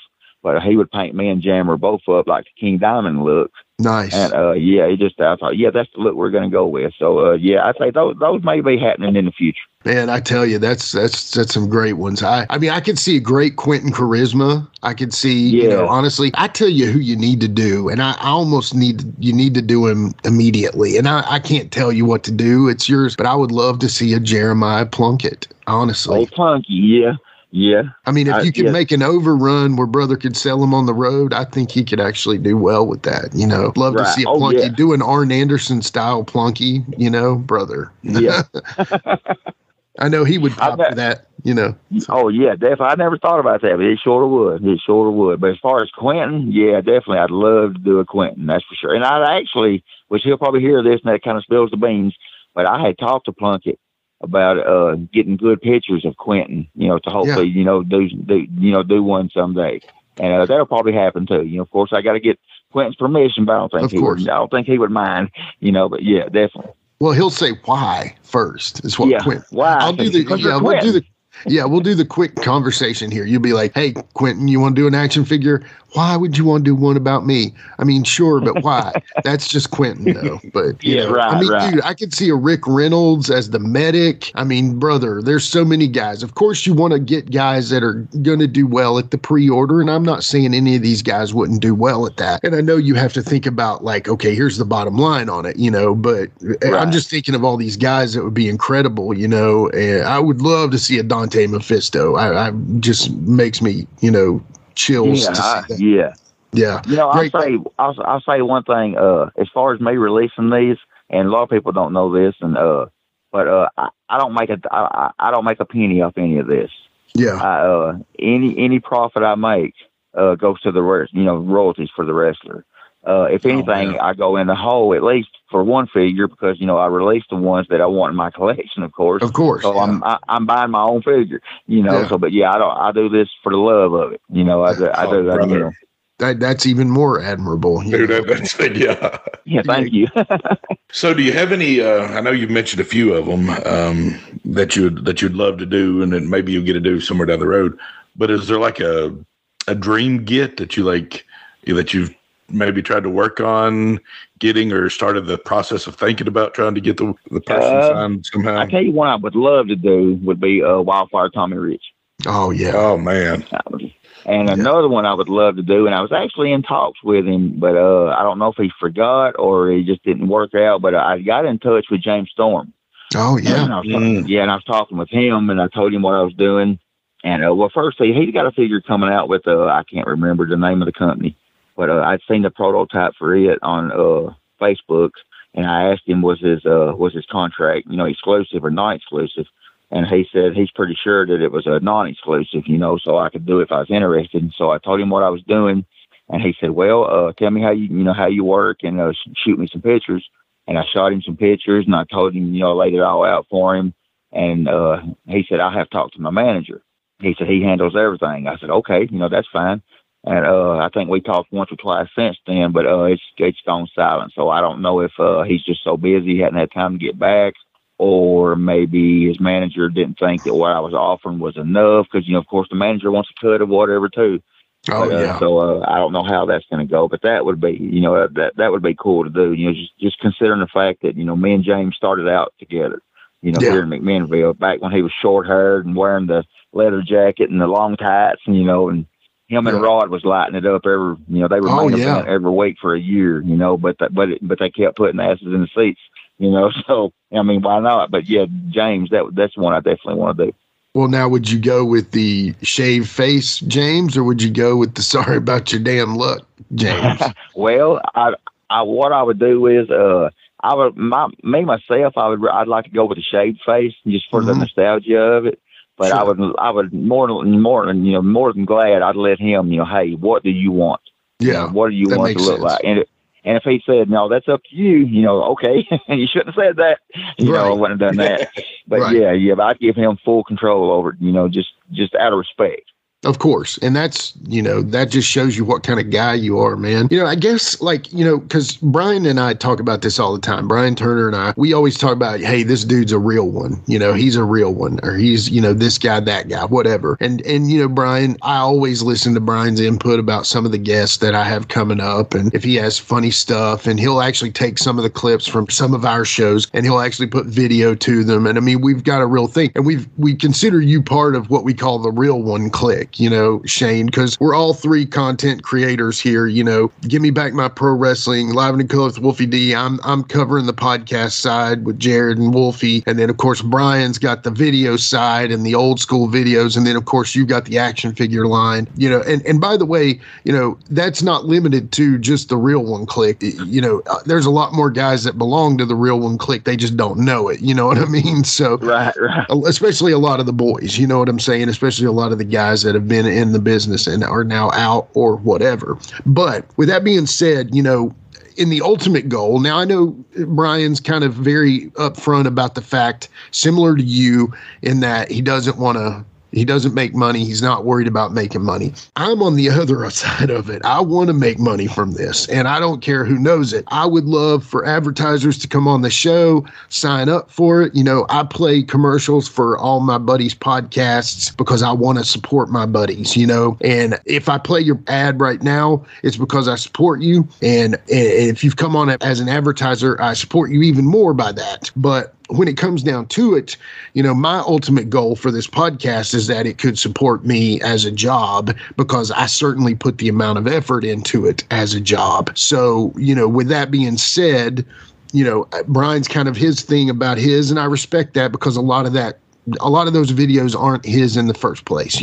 What is your ultimate goal for the Insane Shane toy line? Because in the long run of things, there's so many awesome toy lines right now, from the Major Wrestling Pod figure line to Power Town, what I consider like the independent toy makers. Then you've also got guys like Grapplers and Gimmicks and Zombie Sailors. And Jared, you can probably tell me many more. What would you say would be your ultimate goal for the Insane Shane toy line? Oh yeah, boy. My ultimate goal would be to be able to do this, to make for a living.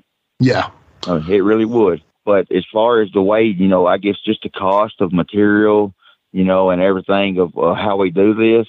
But if I tried to make any money at it at all, I would have to sell them for so high of price that the margins just aren't there. Yeah, it's just not there. Well, I'm just saying, because I know you got your guy that he does all the work on the other side of it. You're kind of acquisitions and you're front end and back end, but he's the middleman kind of with the making of the toy. Because at some point I would imagine you would love to not say this, but outgrow him to where essentially all yours are made at a certain factory in China or whatever, wherever, for made at a smaller margin that you could actually end up not maybe paying the boys more that you'd sign on, but also paying you more to make the line. And I don't think there's anything wrong with that. If anybody has any problem with that, I don't really know why you would have problems with that, because, ultimately it's like one thing that kind of annoys me, and I won't go too deep into this, is because some people really like you to do stuff for free. You know what I'm saying? Like, I love this thing, but I don't know if I love it it enough to support it monetarily. So, you know, how much do you love it if you don't support it monetarily? That's kind of what I'm trying to say. So with that being said, obviously they have to buy your figures through the pre-orders and stuff like that. But it would be kind of nice to see that you have your, you know, the full-on Insane Shane toy line that you could actually say, okay, I've got these 5 guys coming out. And they're going to be, you know, carded up just like they are right now. I mean, do you ultimately want to see that happen? Where are you at on that?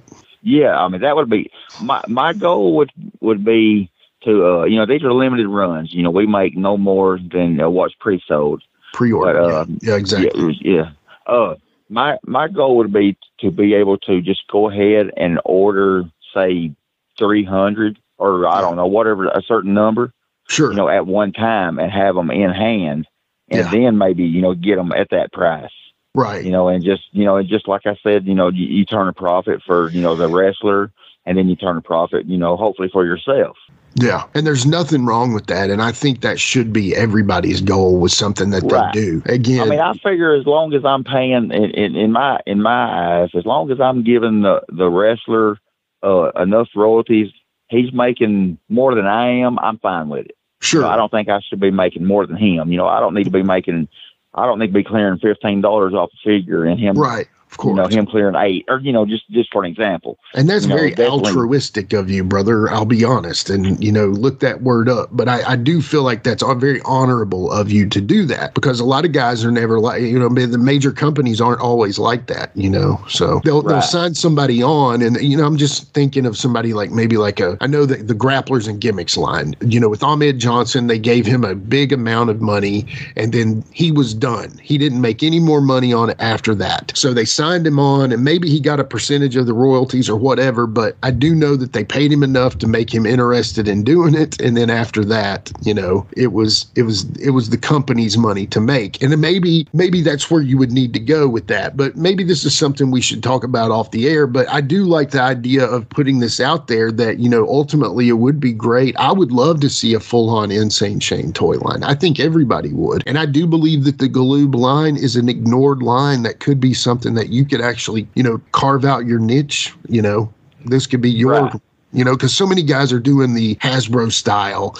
Yeah, so many the Hasbro guys, style is being done to death, man. Right it really is. The Hasbro style is done to death. I wish more folks would, especially the characters that were from the era, would maybe look more into the bone crunching style or LJN style. I think it should be somewhat era specific, but in your case, I like that you're taking, let's just say it, a kind of ignored line. I mean, a lot of people like the line, but it's never been like the front runner for people's favorites. And I like that you're taking the Galoob style and going with it, man. I love that. Except for Chris Jericho.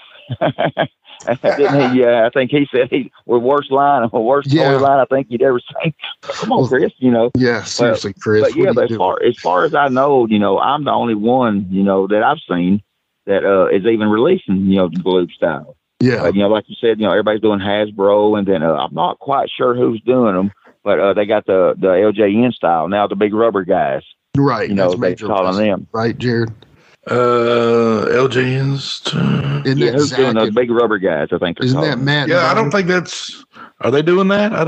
Yeah. Well, I know I've seen. I'm trying to think for sure if that was them or not. I've seen Demolition characters, so I don't know. Yeah, and they're doing Demolition too, I think. So right. I mean, I don't know how they get away with that, but you know, that's them, not me. You know. Right. But yeah, you know, but as far as Galoob, you know, nobody does them at all. You know, as far as I know, you know, other than myself, and I've even had a few customers that contact me about every other day just to shoot the bull, and they'll tell you, you know, nobody does these but you. You know, we love the way you're doing it. You know. And the only thing we're changing is the packaging. We're staying with the same style packaging, but you know, like this first series, we have, you know, the Galoob, you know, logo on it, and we're going to get rid of that. You know, it's going to be the same figure, you know, for sure, same style figure. And then we've even put the copyrighted WWF and WCW logos, you know, and we're going to kind of get away from that. But as far as, you know, we're going to do our own look, you know, but we're going to stay with, you know, of course, the Galoob for sure. I love it. Hey, and with the Galoob, at least the Major Wrestling Figure Podcast can't get your figure and like break apart the movement and kind of try to bury you. I dare him to try to break one of your figures, man. I hate to say this, I've never met Matt or none of them, but and I hope it's just unluck for the figures that they're fooling with. But it seems that every time that they do a review, of a figure on their podcast, they break it. We were texting about that the other day. Shane. Is it like 3 or 4 at least now that he's done that too? I mean, I know the Power Town, and I know there was one with the whoever the company that made the Roadkill action figure. And that's is it Rush or something? Rush, like collectible. Yeah, it was either Rush or heck, it was either Rush or Cella. Which I think Cella sold out to somebody else. To Rush, I think, or somebody. But it was one of them. Yeah, they said they opened it up and it fell apart or something. And then there was another one that was it the Godfather figure or somebody? Yeah, the smoke train. The smoke train, yeah. Yeah. So that's Grapplers and Gimmicks. Grapplers and Gimmicks. Which is, I think, the Astle Toys guy, which they're big buddies with him. Well, they're big buddies with him, though, so it kind of surprised me, yeah. Yeah, but I mean, like I said, it could be just unluck, but it just kind of seems that the only toy figure line that they praise, and everything looks great is Zombie Sailor. Yeah. Which they're big with him, though. I mean, dude, I would give the Zombie Sailor his credit. Those figures look incredible. I mean, they look incredible. That I think there was what was the guy that Harvey Whippleman managed? The bully, what's his name? He was he had a bowler hat and a cigar, and he was very small. Big Bully Busey. That one looks incredible. They've done a King Kong Bundy, Andre the Giant, which I'm about Andre'd out on figures. I'm sorry. I love you, Andre. Yeah. I love you too, Jimmy. But anyway, when it comes down to it, I'm tired of he signed which I mean I sent a message to him, just asked, when it was gonna be out or anything, and he didn't know nothing, but they signed Barry Horowitz. Oh, Zombie wow. Sailor did. Yeah. That'll be cool. That's one I'm looking forward to too. You got to have a Barry Horowitz, man. And I mean, honestly, out of the Hasbro style, I think he does the best, even better than the Mattel, because WWE and Mattel, they changed the look of the Hasbro style to almost like you would say like a more realistic figure style for that size. They have the bigger head, but if you look, I guarantee if you put one of those, the difference. You can tell the difference. They look different, right. They're not that, more cartoonish look. And I think that's what Zombie Sailor's kind of doubling down on is the more cartoonish look, which is cool to me, But yeah. I mean, that's the way I see it. They're figures and they're, you want something that's, toyetic. And to me, if you have a head sculpt, I mean, don't get me wrong, there's some brilliant looking head sculpts out there, but something that looks exactly like them, like I got a miniature Undertaker standing in my arm, right here. Yeah. It looks great, but to me, I want that it's even hard for me to even pronounce the word, but the caricature. Right. I want something, that give me a toyetic, give me a cartoonish look. I want to be able to look at it and say, hey, that's Hot Rod Biggs, or hey, that's, whoever. But, but I want it to look, I want that cartoon look. Dude. I'm surprised that he can make Andre. Yeah. Like the Zombie Sailor, because that Andre is WWF Andre. It's not. Right. It's not Andre from Japan or anything like that. That's his later years. That's at the end of the road for Andre. That's straight up Andre, and I don't know. I'm also surprised they can make him on the scale he's making. I don't know. Maybe nobody has seen it yet. That's got any pull. But I just know that his stuff is so out there. I guess I don't know how many children he has, but I'm thinking just the one daughter. But evidently, she licenses out anything. Hey, you want to make this? You want to make that? Yeah, sure. Just pay me. Yeah. And I'll tell you one thing, not to change the subject, but we was talking about Jimmy Valiant, earlier. Yeah. And I had reached out to him one time before I started releasing, and I was just wanting to know what kind of tights he had, because I was going to have one made for myself, just me for my collection. And he didn't quite understand what I wanted or what I was trying to do. And he told me, he was cool about it though. He said, I tell you what, brother, he said, give me an advancement of $5,000. And you can make as many figures of me as you want. And I'm like, Jimmy, I want to make one for myself, and that's it. But that was his fee, basically $5,000, and you make as many Boogie Woogie Man Jimmy Valiant figures you want to make. I'm like, I don't think I can recoup from that 5,000. Yeah, I mean, maybe if you were, if you were at your end, kind of where you want to be, you could right. Yeah. But like right now, no way. There's no way at all. I'm like, I was just looking for one for, the classic picture of him. It's a late 70s look, and he's standing there. But, he's got no shirt on, and he's kind of looking up, and he's got the big handlebar mustache, or not the handlebar, but the big long mustache. Yeah. And all that, and the sunglasses on. That's the figure I wanted to make. Something like that. And I was just asking him about his tights. Hey, what color was it here? Or what your boots look like? And I guess he was assuming that I was wanting to, make figures of him, maybe sell them. I'm like, no, sir. He's like, just, hey, what? I'm 80 years old, he said, and ain't getting no younger, and figures don't mean nothing to me, but, you give me $5,000 and, you can make as many figures of me as you want to. Man. Hey, I'll make the same deal with you. I'm just kidding, Shane. Give me $5,000. About $5 in envelopes now. Shane, tell folks where they can get a hold of you, where they can get these pre-orders done when they come up, and how can they learn about the best way to do these pre-orders with you, brother? Okay, I have a Facebook group. It's a private group, of course. Anybody's, just hit me up for a request. I'll add everybody. It's just search out Insane Shane's World. Other than that, my email address is shamtheman73 at gmail.com. It's SHAM, the man 73 at Gmail. And just there, or, through there, or if you can search me out, Shane Martin, there's probably a million Shane Martins, on Facebook. Yeah. Just email be best, or the group, the group will be fine. Like I said, I add everybody, just anybody hit me up. I'm still actually waiting for Jared to join the group. What's up, Jared? I'll try to do that. I'll try to do that tomorrow. Tomorrow. I'm bad on Facebook, brother. Sorry. Yeah. It'll be 2 months from now. He still hadn't hit me up. Come on, Jared. It might be. I'll try to do it tomorrow. Sheik, what's the deal? Well, Shane, you got any shout outs you'd like to throw out there? Well, yeah, I just, the Hot Rod, man, I say, hey, the Hot Rod, he taught me a lot, in the business, just, sitting in the back and listening to him. Chris Kearns, Chris Kearns taught me a lot, just listening to him. And God rest his soul, Chris Champion, Champion taught me so much, just listening to him. And even, tag teaming. I tell you what, one real quick, me and him tag teamed once in Petersburg. And he said, I'm not going to tell you what music we're coming out to, but just go. And when I went out, he played the old New Breed, the old Beastie Boys Fight for Your Right to Party. That is and awesome. Man, and that meant so much. And all that. I'm like, man, you're going to make me cry, Chris. We trying to go to the ring and wrestle.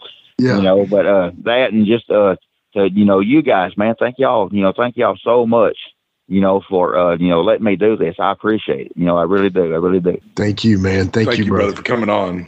It's a pleasure to talk action figures with you. Yeah. Talk about your career as well, man. Thank you. Thank you, brother, so much. And, honestly, Shane, it was just a matter of time before we had you on and we were able to talk these action figures with you, brother. So once again, just thank you so much for giving us your time. Thank you for doing what you're doing for the boys, too. A lot of guys give me props saying, hey, thank you for keeping me interested in pro wrestling. Thank you so much. And I just appreciate you, too, because you're doing about the exact same thing for the boys. You're keeping the boys' names alive, and that's just a kudos to you. So thank you so much. But for Insane Shane Martin and for the Plastic Sheik Jared Street, I'm Jimmy Street, and we'll be right back after these messages with more from Give Me Back My Pro Wrestling. Thank you so much. Thank y'all. I appreciate everything. And if you need anything, just call me, text me, just let me know anything you need.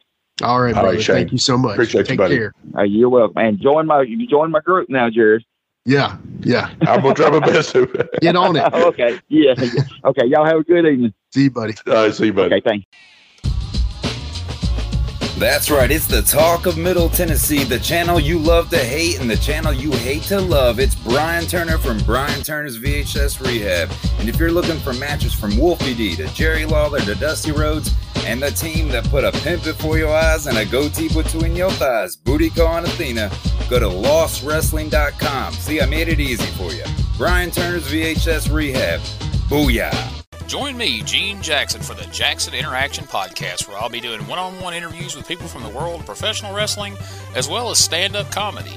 You can get them anywhere podcasts are available in both video and audio form, but you can find them all at genejacksonpod.com. Oh, Sheik, that was awesome. We got one more from the Plastic Sheik. Always fun to talk action figures and fun to have our friend Shane Martin on the show too to talk about his action figures. It's always nice to be able to talk to the toy makers, the all-time great toy makers like Steve Rosenthal and Insane Shane Martin. What'd you think, brother? Yeah, man, it's always a pleasure for me to talk to guys who are invested in the fig game, I guess I'll call it.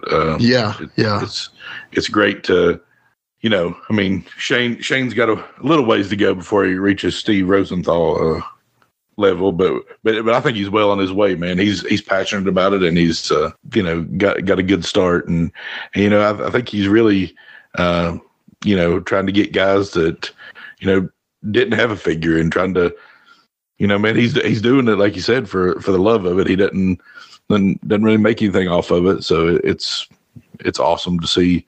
That he's doing that for these guys. So absolutely doing it for the love of the game. I think we all are at this point, but when it comes down to it, I'm ready to sell out anytime anybody wants to buy. So one thing I will say, he talked about the Gypsy Joe, and he said he probably went a little too hard, bothering his daughter about it and stuff. But I'll say this, Shane Morton, Rick Reynolds, hey, you guys, I know y'all know Gypsy's daughter.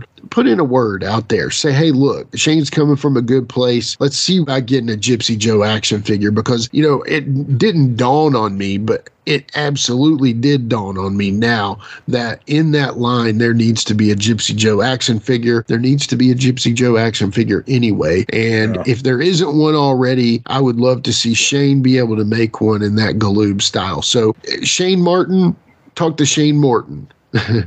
Shane Martin, talk to Ricky Reynolds. See what we can do. I know these guys know Gypsy Joe's daughter, Gypsy Joe's family. Let's see what we can do about getting a Gypsy Joe action figure. Maybe, Shane, it's not over with. Maybe it's closer than you think. Let's get our guys. Let's get our, our team here. Let's get them together and see if they can get a Gypsy Joe action figure put out. I'd love to see that. And I think it would be important for the collection, especially, the way that he's going with things. But, when it comes down to it, it's always fun to talk some action figures. I did realize that I maybe care more about action figures than I act, because even though I don't really collect, I mean, I have a few things, but even though I have my pint-size all-stars of the PG-13 right here in front of me, but when it comes down to it, I would just like to see, I love to talk about them because talking's cheaper than buying them.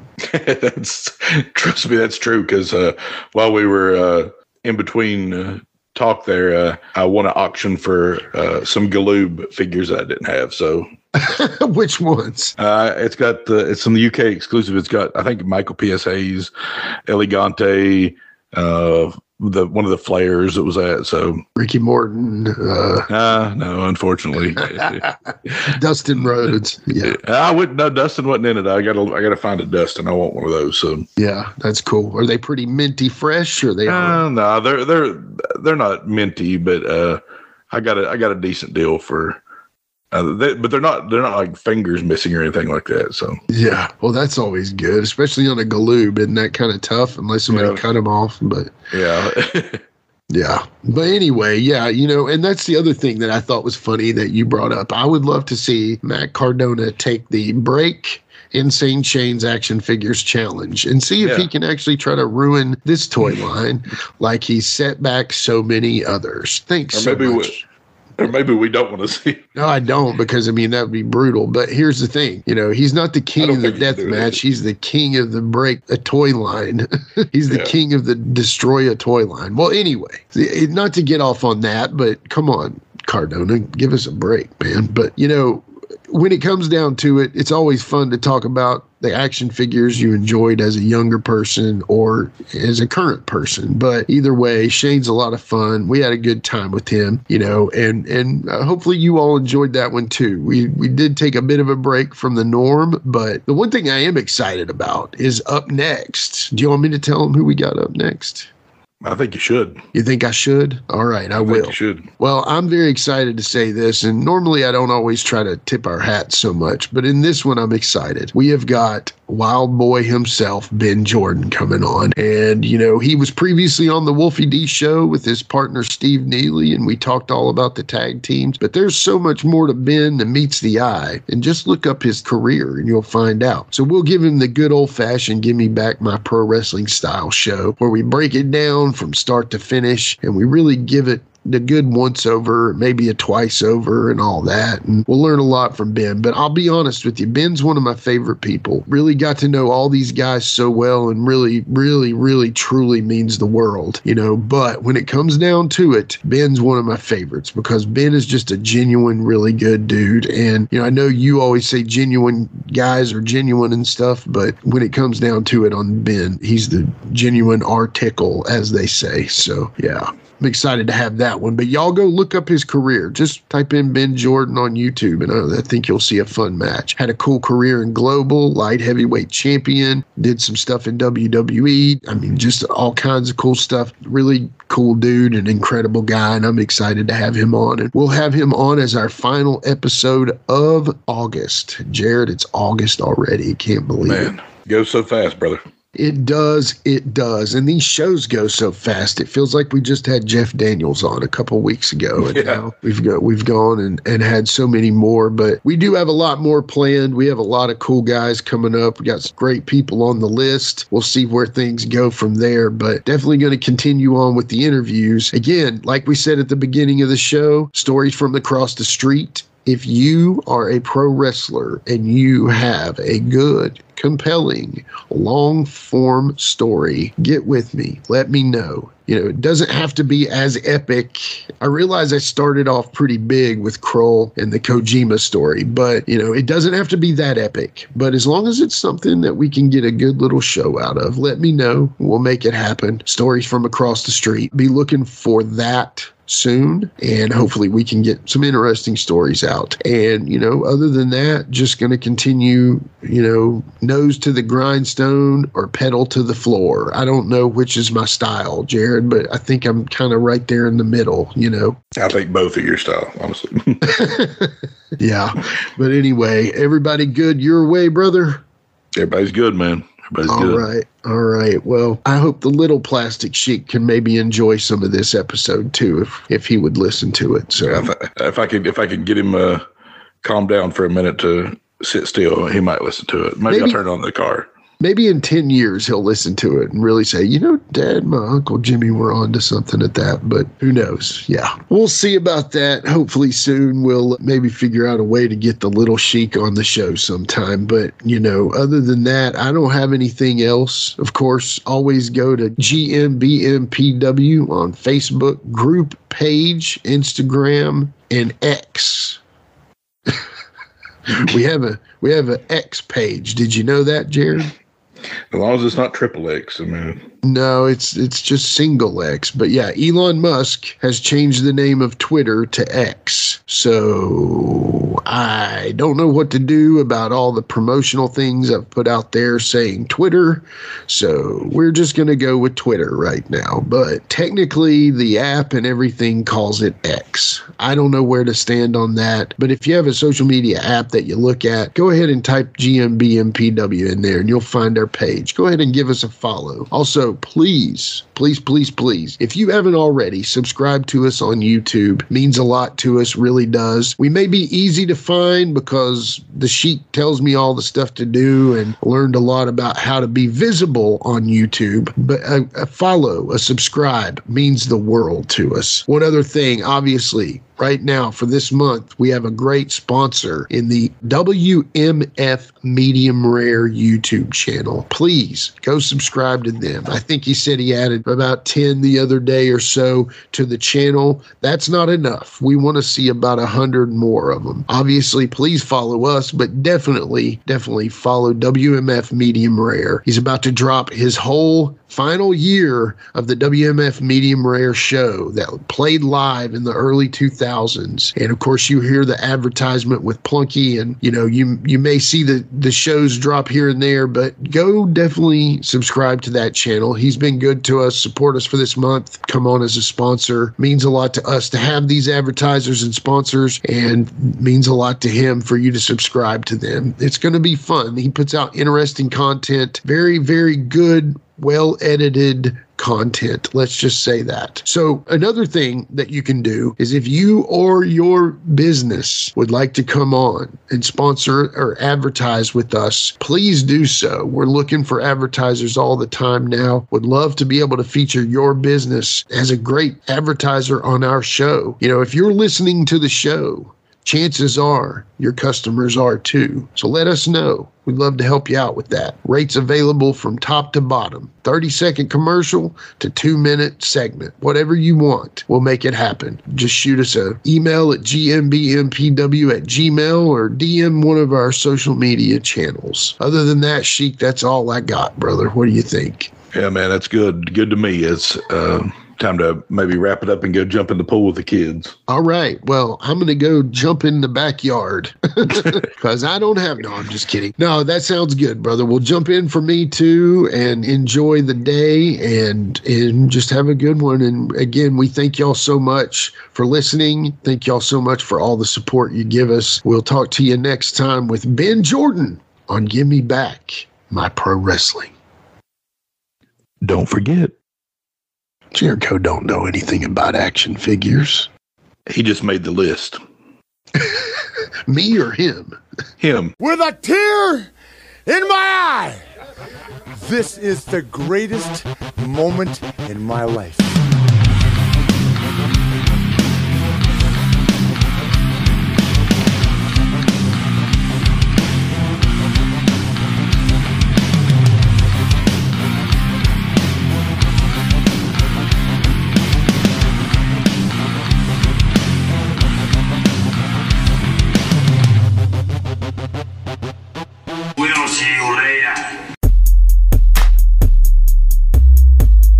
This has been a James Rock Street production.